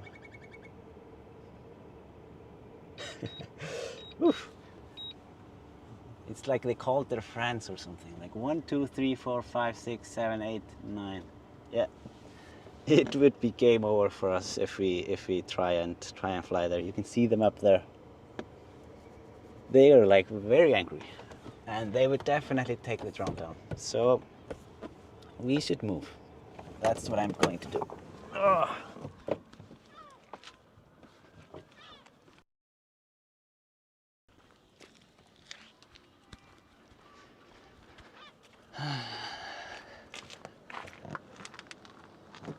Yeah, so I guess the birds are in charge of this area.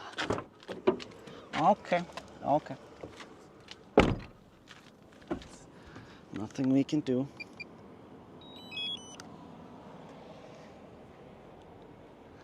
It's just good that I saw it instantly, because they are big enough to take the drone down. Definitely.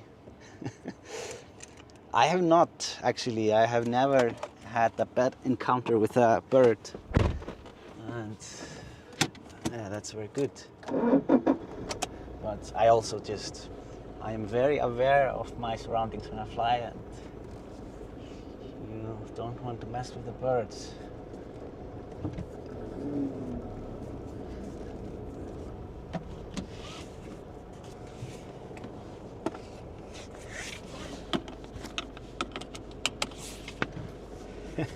They were just, I've never seen them this crazy, but I mean, they probably just have some baby birds close by. Usually these type of birds, actually spoe, they are usually not within the town, like within town limits. Like they are usually in the countryside or where there is no people. But I think just because during the springtime and when they were coming back from abroad, there was no people here, I guess, and they just settled in.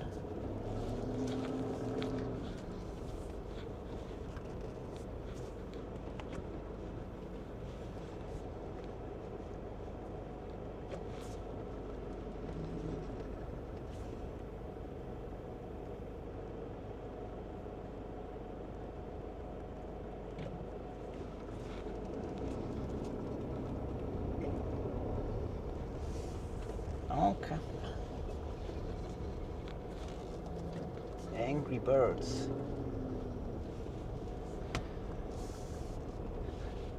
No help from seagull. The seagull just bounced. Like I was expecting some backup, but yeah.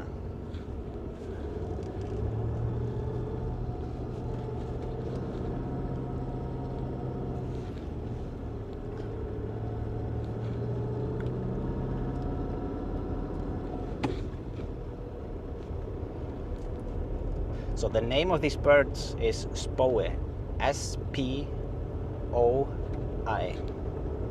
Spoe, yeah, I think that's spelled correctly.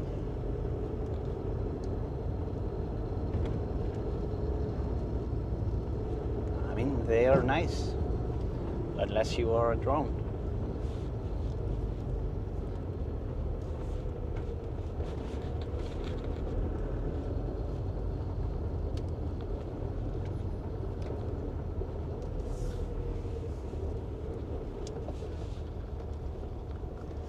So now we are basically driving across the fault. You can see it here. If I turn the camera here a little bit to the side, I don't know if you can see it properly, but you can see the shift in the ground where this section has just dropped.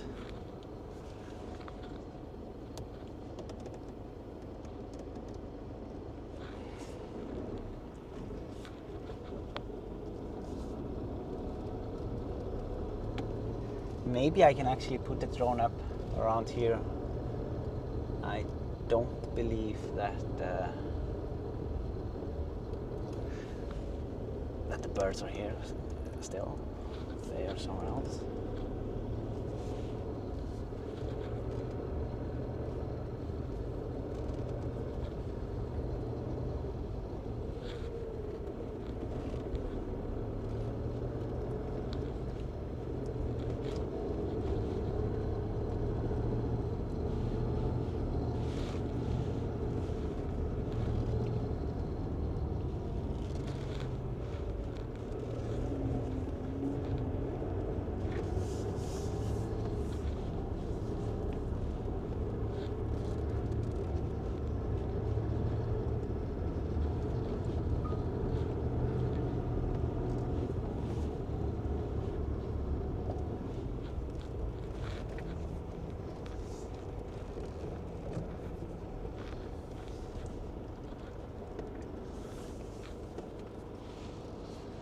Yeah, they have actually maintained the town here during the summer very well. Like, the grass here is perfect.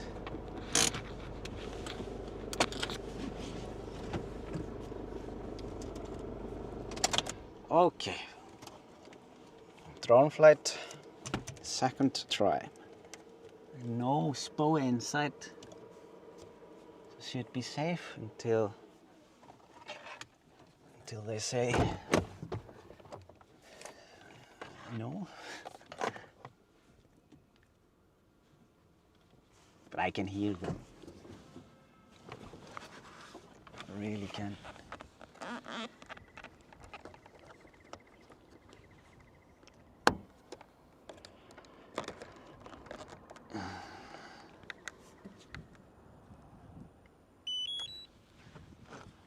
Come on, they are actually not too far away, two of them over there. What's going on with all this buoy here?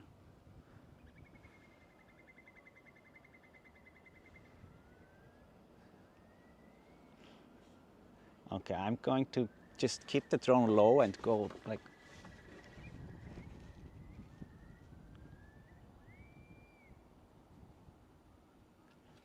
The problem is that it's like... Are they following the car? No. Because it's not windy at all, that's how they can super easily hear the drone, even though I'm very far away from them. And I wouldn't be surprised if they would just come anyways if we are far away, but let's see.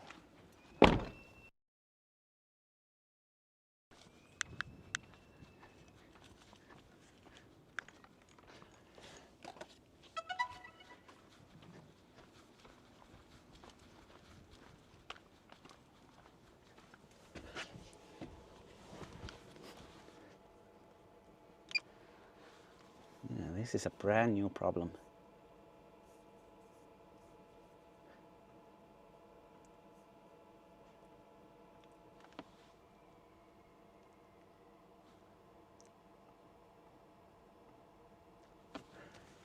Let's see what they do.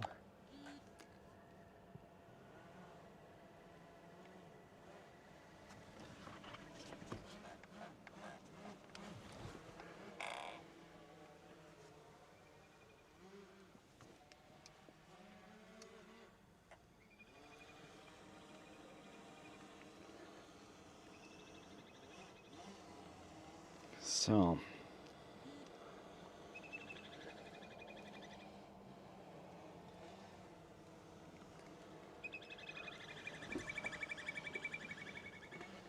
yeah, he is here already actually, one of them, but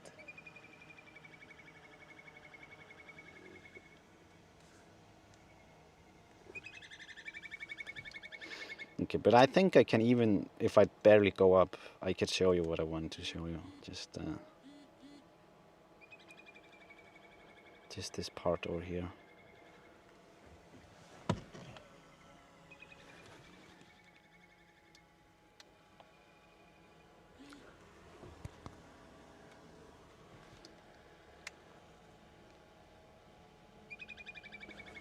You just have to watch the drone real close. Okay. The bird is not coming closer, that's good. He's just hovering up there.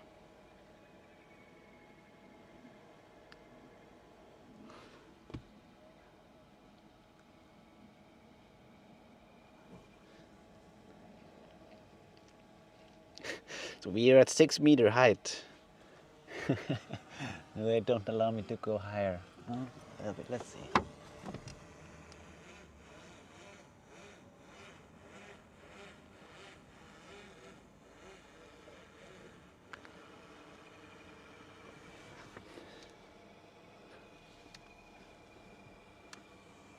Okay.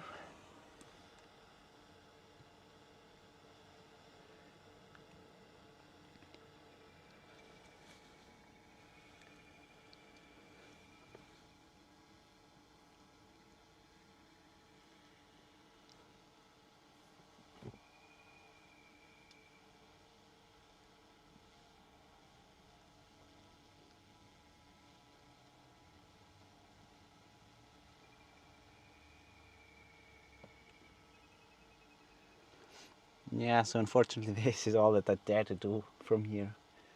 Well, that's fine. So basically this is what they have done to all, like, they have closed off all the locations that are deemed high risk areas. And there are just a couple of them within Grindavik. Most of Grindavik is open, but yeah, these places they have just closed off.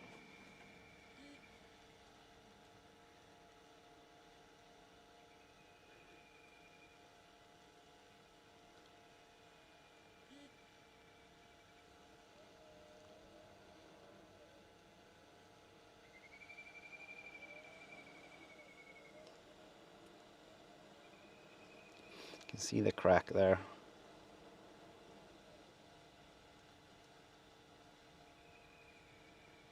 someone built a bridge across it.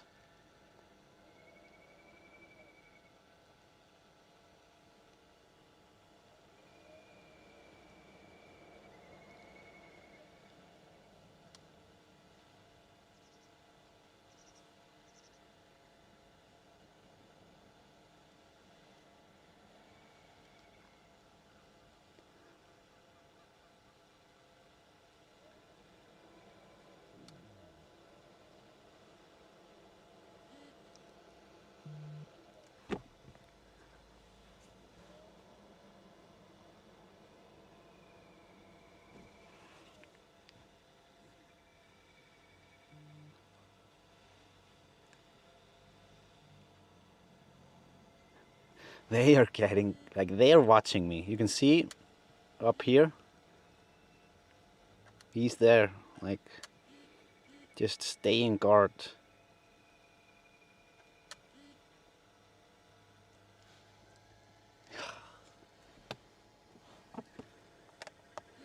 And then there is another one right here.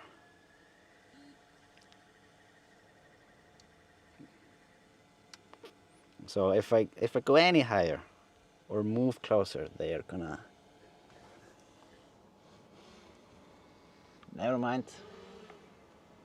They are here already.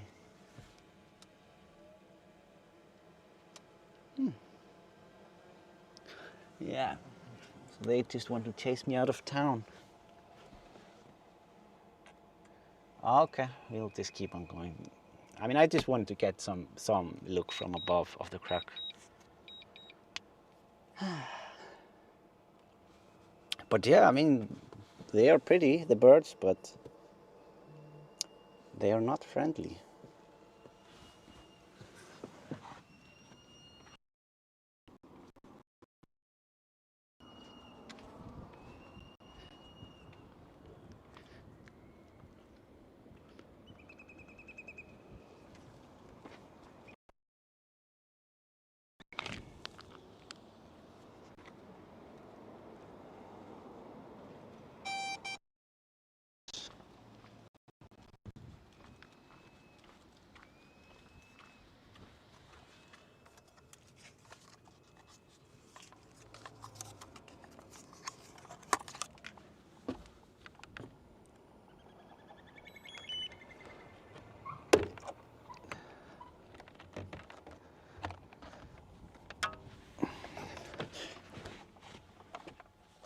Yeah, it would be something if we had an eruption coming at this time of the year and there was some spowie close by with some youngsters or a nest, and they would just and us drone pilots, we couldn't fly because they would just attack our drones and take us down from the air. That would be, I mean, it could happen.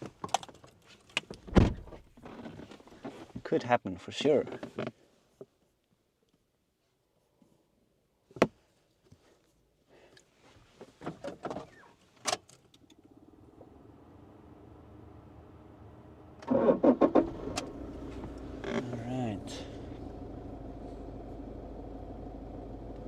Tony Ekstrom, hello, been in the background the whole time. Nice stream as always.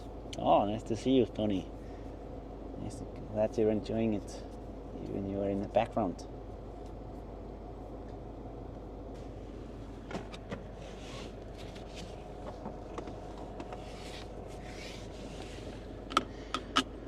Yeah, as Lacey says, we have to respect the wildlife wherever we go. That is correct. They are in charge when we are flying. It's their... Yeah, we are just here to look around. And if they don't want us, yeah, then we just have to go.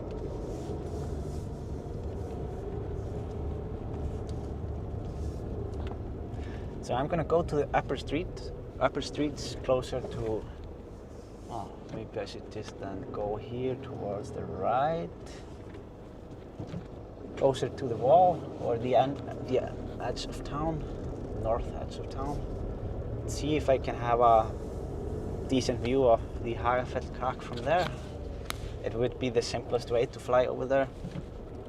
because I don't really want to stop on any of the intersections by the newer lava field.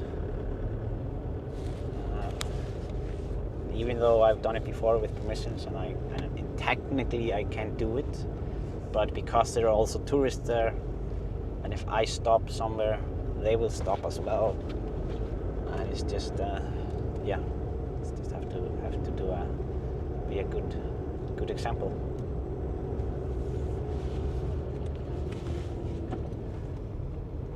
So here we can. How far up to Westerhope can we go, actually?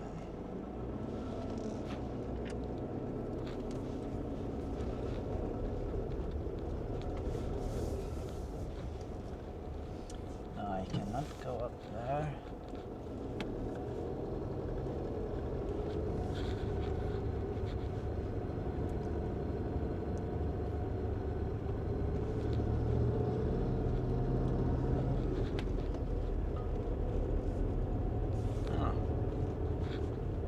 See some kids playing there in the kids park here on the right. That's nice.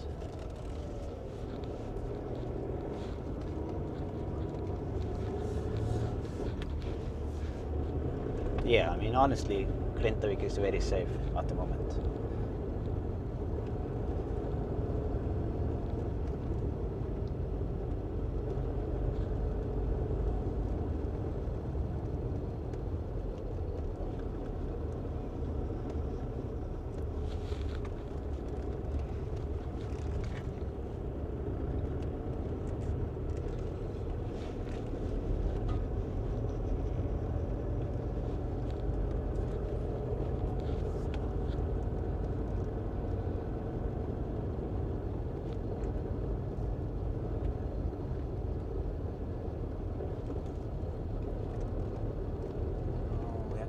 Can't really see the crack from this location here.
Wandering a little bit.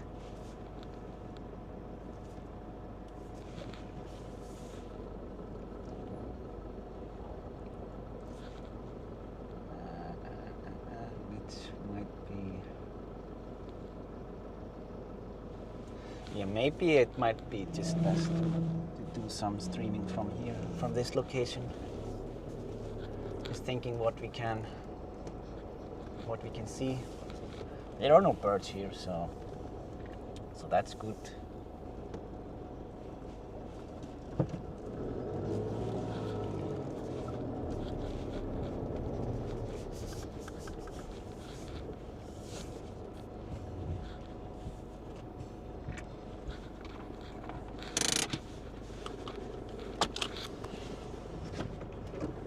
At least I cannot see any birds.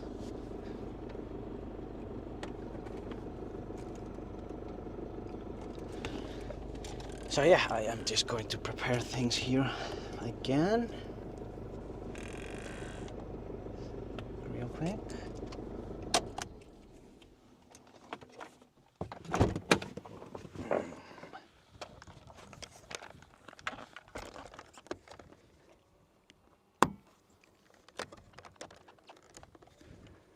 I mean, we are a little bit far from the crack itself, but we will be able to look into it. So that's good.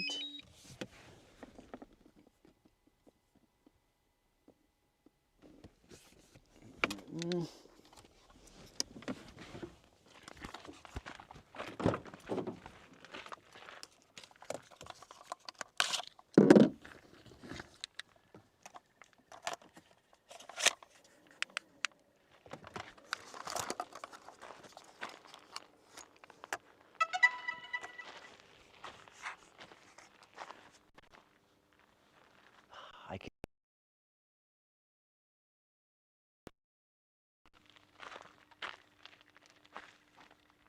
Yeah, there they are.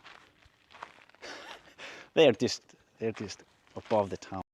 I don't know what they're up to.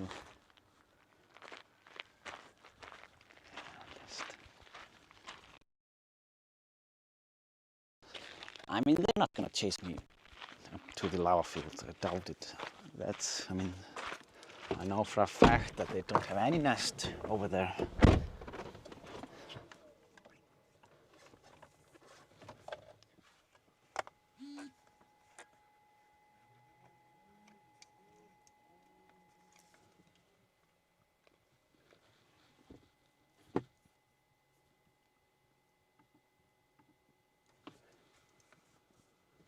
Okay, so the sun has gone, and if you're wondering where we are right now, we are here in this street. And this is the lava field from the first time that we had an eruption in Grindavík, or near Grindavík. You can see it here.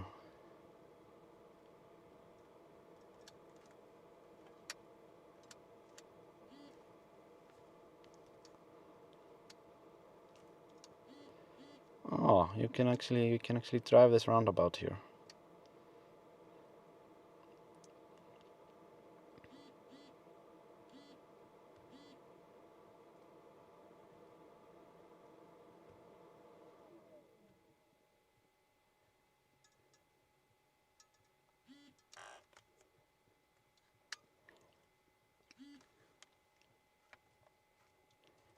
But yeah, we can see that this area is well closed off.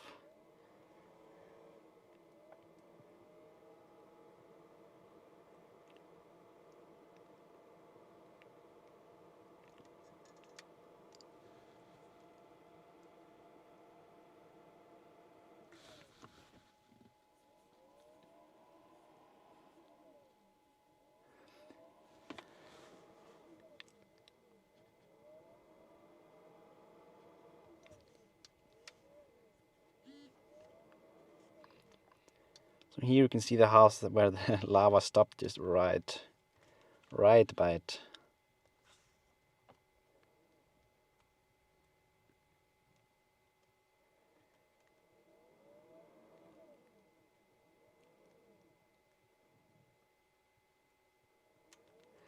And yeah, it's like time just stopped down there. They just closed it off, and yeah.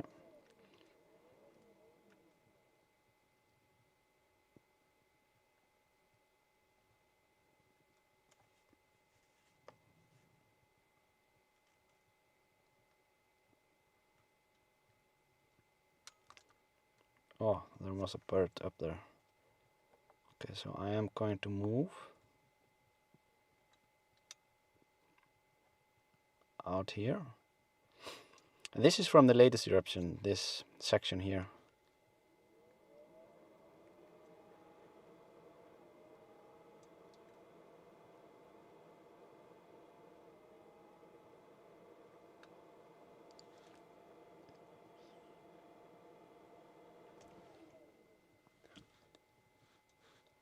Yeah, they better not be chasing me. Yeah, the greenhouse still intact, or well, not really, but it is a bit messy.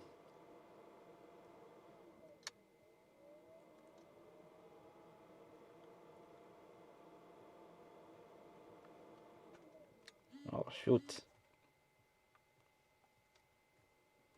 There are birds here. Come on.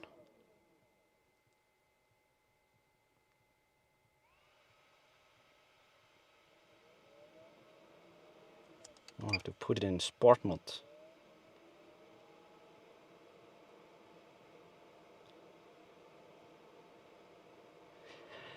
They are persistent. They have nothing to do here on the lava field. Absolutely nothing. Why?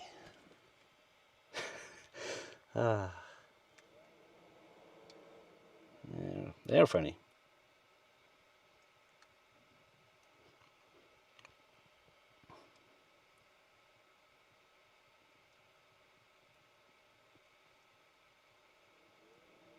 If they are still coming.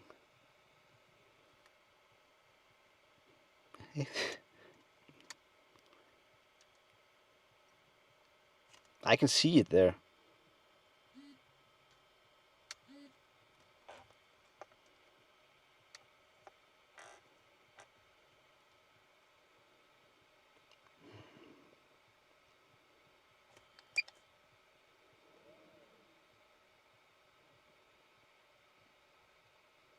I think the bird is still chasing me.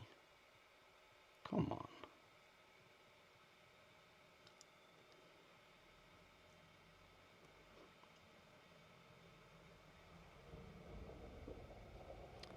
We just have to go into the crack and hide.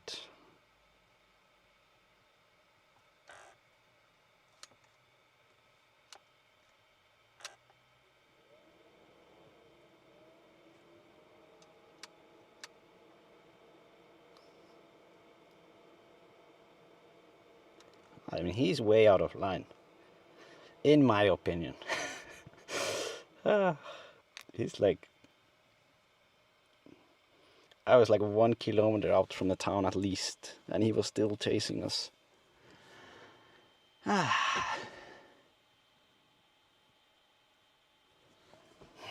Yeah. Okay, so he's gone. That's great.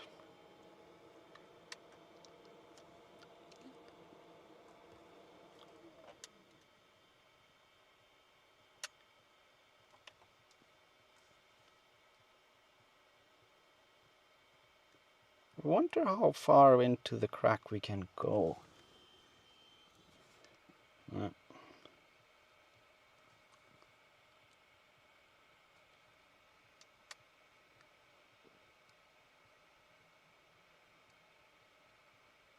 Well, I know we cannot get into it because then we would lose the connection. But I can try and be close.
Oh, this is a bit stressful, but let's see if...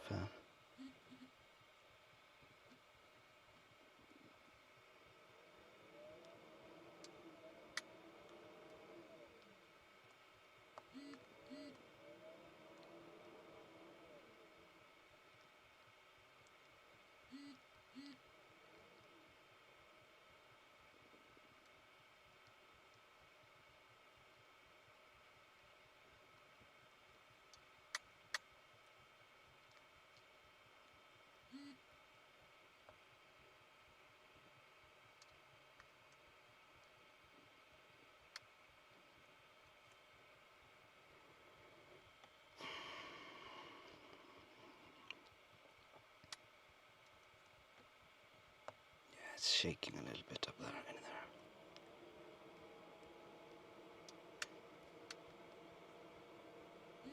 Yes, there is some wind down there. So if you're wondering where we were looking into the crack here, deep into the Hagafell Crack.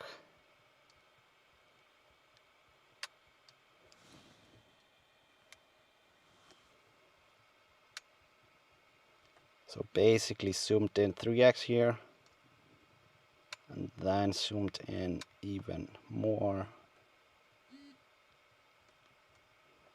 And there we found the steam coming out. What looks a little bit to be from the side, but I don't know.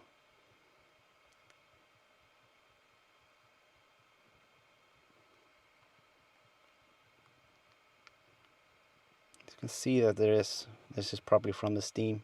The white sparkles there.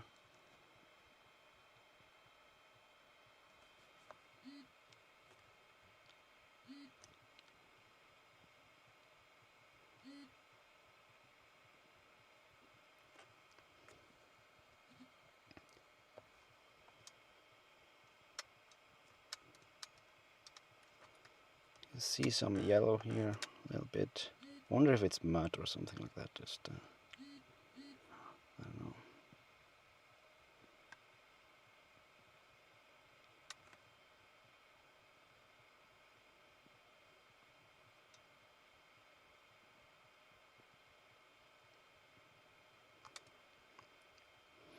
You can see that there is like a lava here on the sides. That was leaking down into the crack. You can see it here in the sides.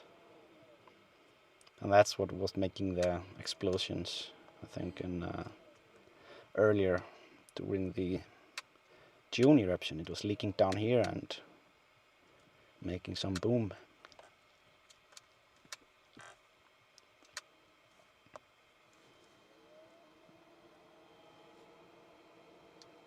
I'll try to work my way down the crack without crashing into anything.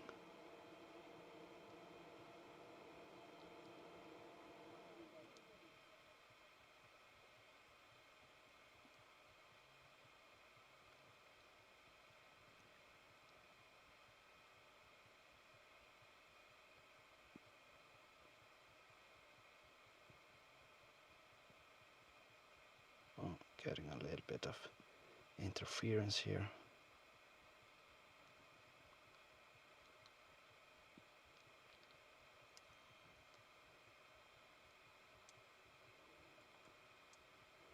I'm also gonna turn around and look the other way.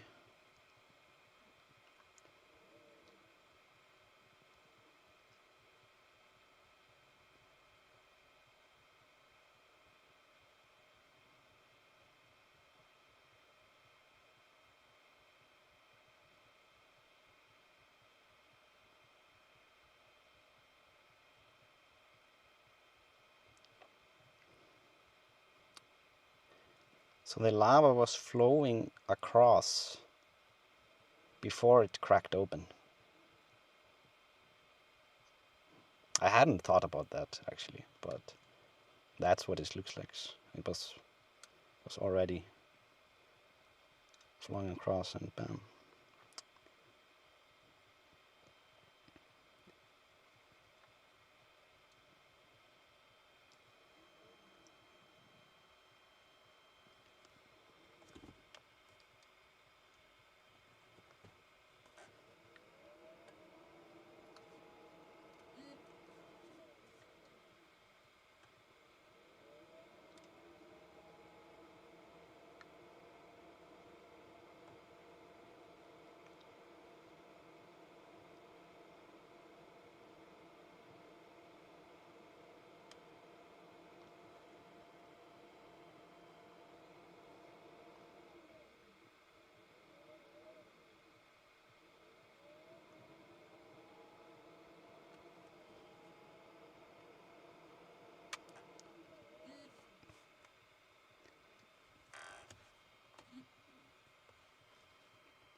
See the wall over there?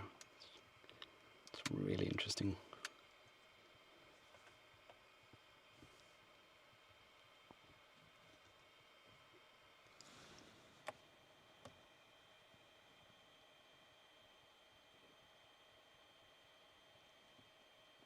Chris Lewis is asking how wide is the drone. It's like, I don't know, 30 centimeters or 20? 30, depends with the props. Yeah, I think 40 maybe.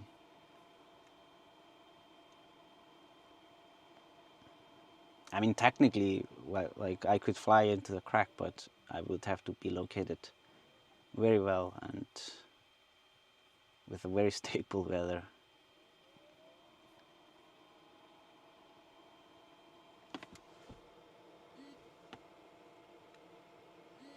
I wonder if we can actually get a 360 image from like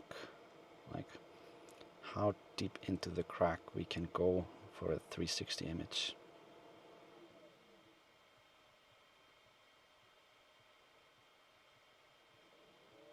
I'm not going in, no worries.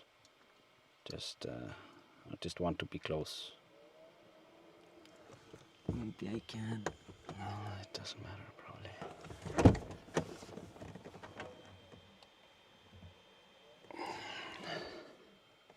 Okay, this was just worse.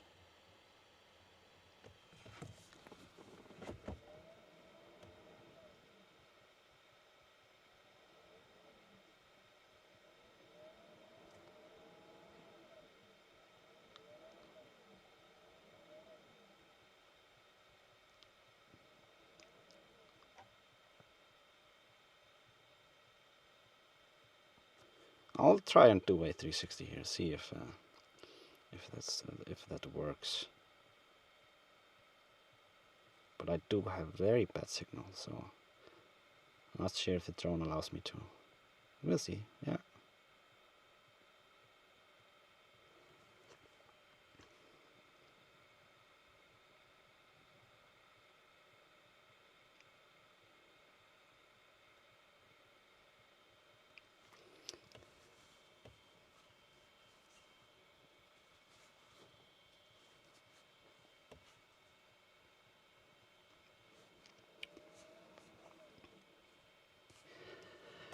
But yeah, for those wondering when this crack came to be or when it opened, I can very confidently say that it was on the 29th of May 2024, day one of the eruption that time. And that's also when we had the explosions. I have some 360 images from this area from before that, and there was no crack. So that's how I come to that conclusion.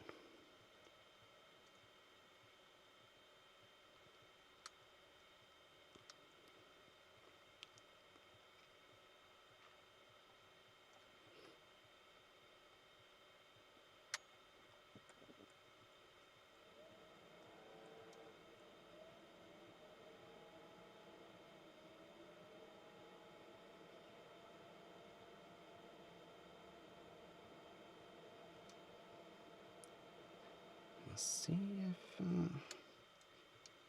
can we actually get it down here a little bit. I'm not sure.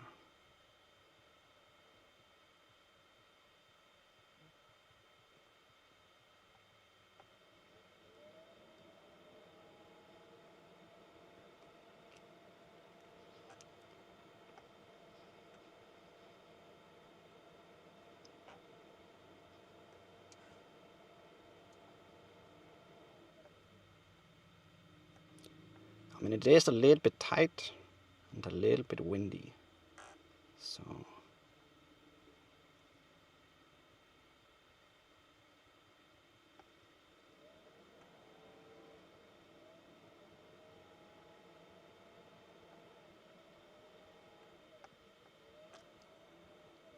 okay, I think it should be fine. Let's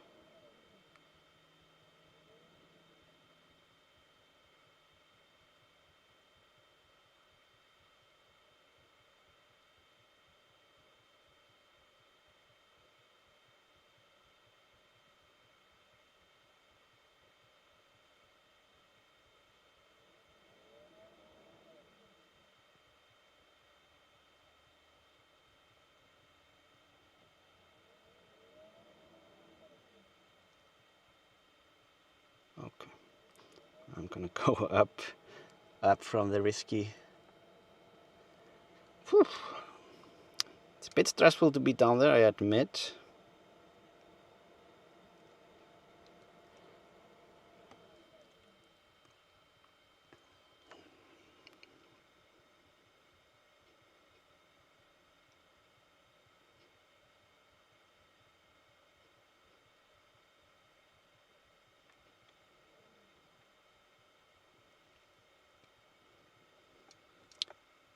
And yeah, here this used to be a trail,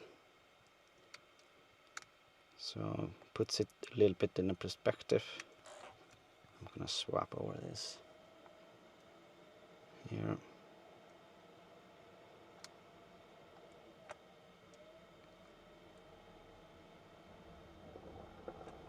You can see the road here,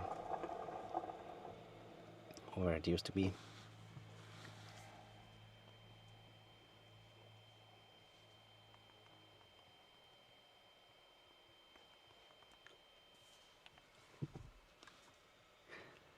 Yeah, I did drive this road once.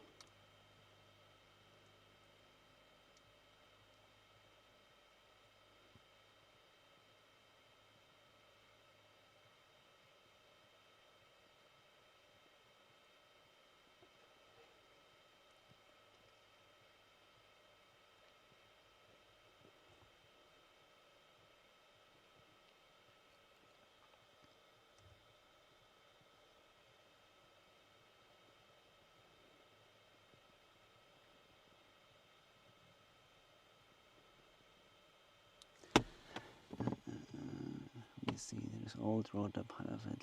Yep.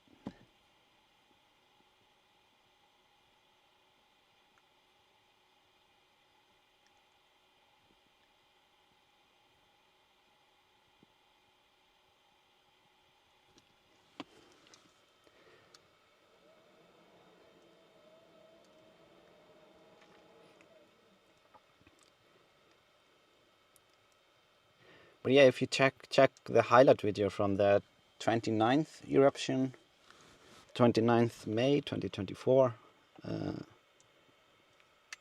you can see, like, yeah, the explosions that happened when this was formed. And then if you go to the 30th May, you can see how this looked the day after. If you watch the video, you can see I already put a chapter, so you can rewind or go exactly to the spot with the crack. You can see how it looks. It was really interesting to see the crack on the 30th, because we had brown smoke and white smoke coming out, or the brown steam and white steam coming out of the crack. It was, yeah, it was pretty interesting.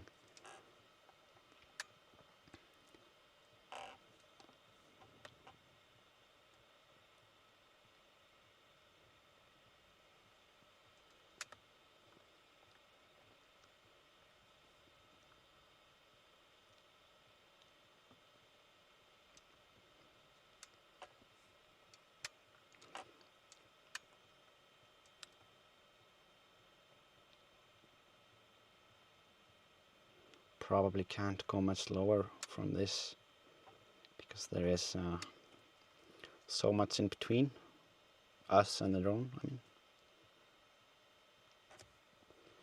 I will have to start working my way back.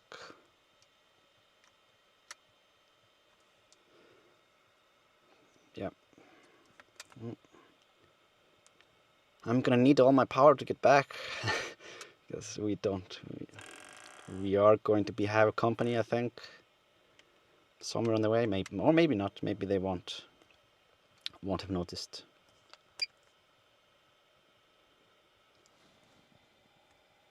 But I am going to be very fast, and I'm not going to stop anywhere, because the birds are watching somewhere.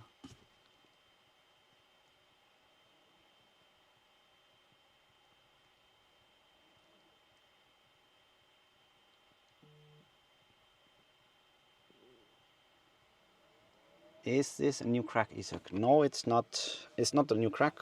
This crack was formed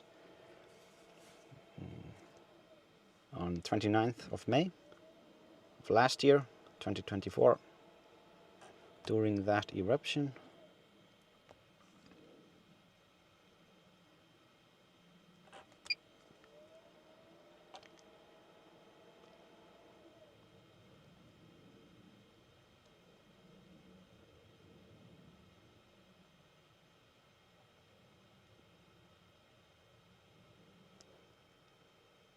And I'm just going full speed on the way back. There's, yeah.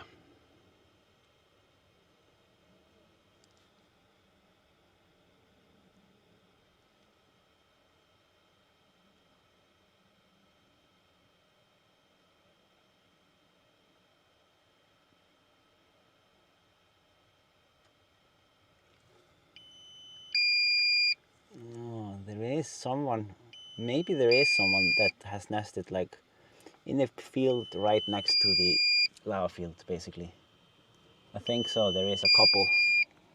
That's why they were angry. So, okay, fair. Yeah, he really came at me there. Did you guys see it? Whew. They were not happy. But now they're fine.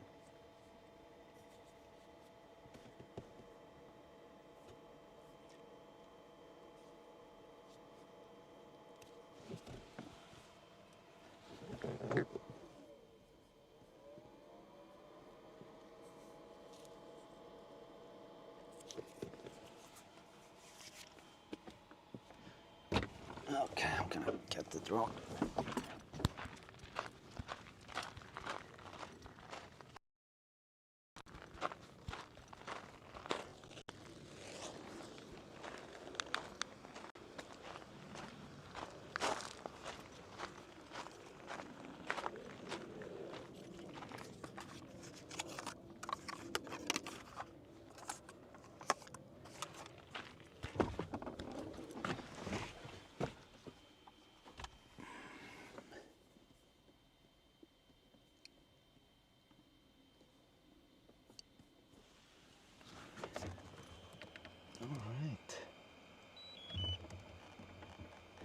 I don't know, like I wasn't watching like what you guys saw on the stream. I was just watching the drone, like from my point of view.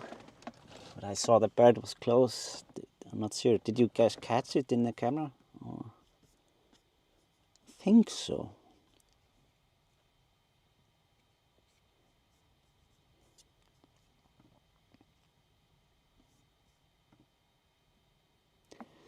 No orange pad landing this time. We are just doing it quickly, and yeah. Okay.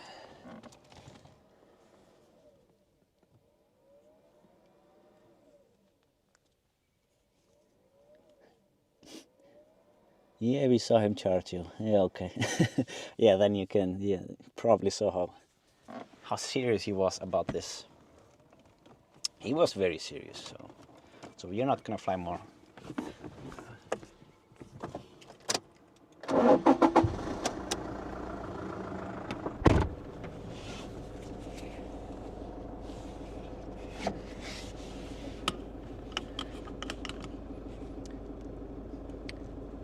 Didn't see any birds until well after you mentioned them.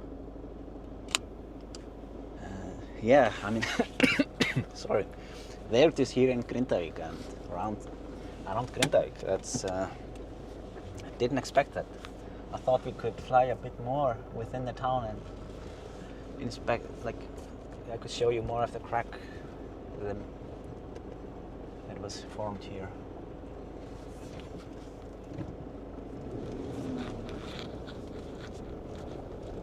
Just gonna move a little bit.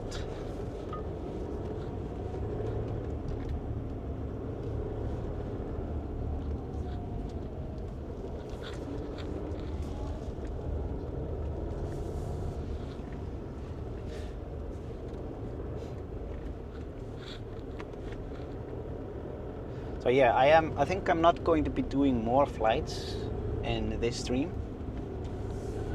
We did quite a few. Some flights that didn't work out. But we have already been live for we are getting close to 3 hours, which is way more than I planned on.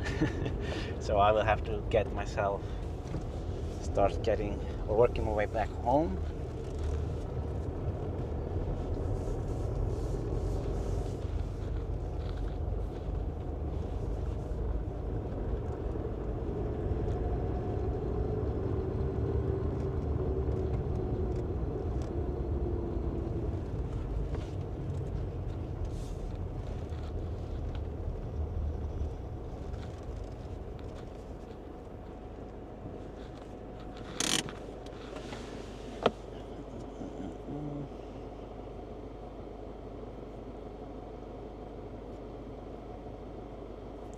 Opal guy says, I was thinking an air horn might deter them.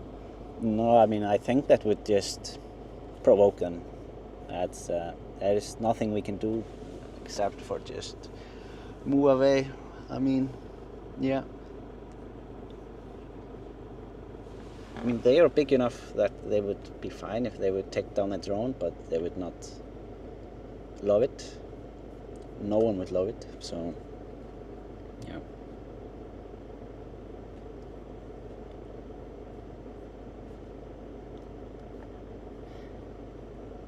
I mean, I've heard about it. That's why I thought the colors of the drone, because it's not very black, it has this, it's very colorful, that they would be less aggressive towards it, because when they see black thing flying, they just see danger.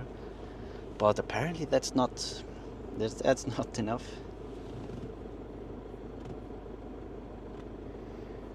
So yeah, I mean, it will be fine in a month or so.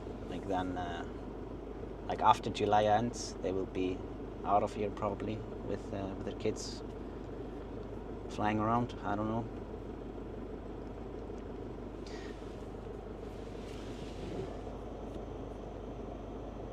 Oh, by the way, I don't want to forget to let you know that regarding the deep dive, like the plan to go and dive to the bottom of Klewa, I will do it. I have already ordered a longer cable for the drone. It's just taking ages for it to be delivered. I don't know why. So it's a 400 meter cable. That means that we can definitely reach the bottom. I probably will not be live streaming that because, I mean, just because like on the live stream you can barely see anything when you get down to a certain depth, and I will just have to really focus on just navigating with the bottom and just work, basically watching the depth meter to just follow the depth meter down until we reach around 100 meters, and then I will just have to do some color grading and adjustment to the footage, and hopefully I can show you something from down there. I mean, I will definitely show you something from down there, but how much we can see, I don't know.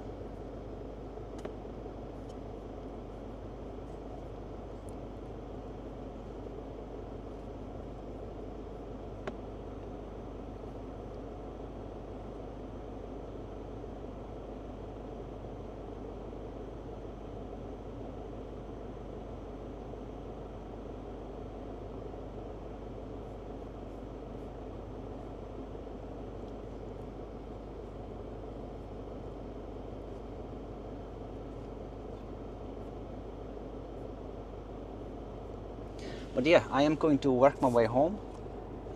It's some drive to Reykjavik from here, like 40 minutes or so. And thank you all so much for watching. I know it's been a while, so it's glad that we got to do something finally. Thank you to the mods that have been around helping keeping the chat clean. And yeah, thank you to the members and those who have donated to the channel. It's all thanks to you that I'm able to keep providing these videos and buy and upgrade gear to create even better streams, so I really appreciate that. And yeah, I hope you guys are just enjoying your summer and enjoy the good weather if it's there with you. I'm going to be doing that in the next days. Enjoy the heat wave here in Iceland. It's supposed to be 20+ degrees tomorrow. That's amazing.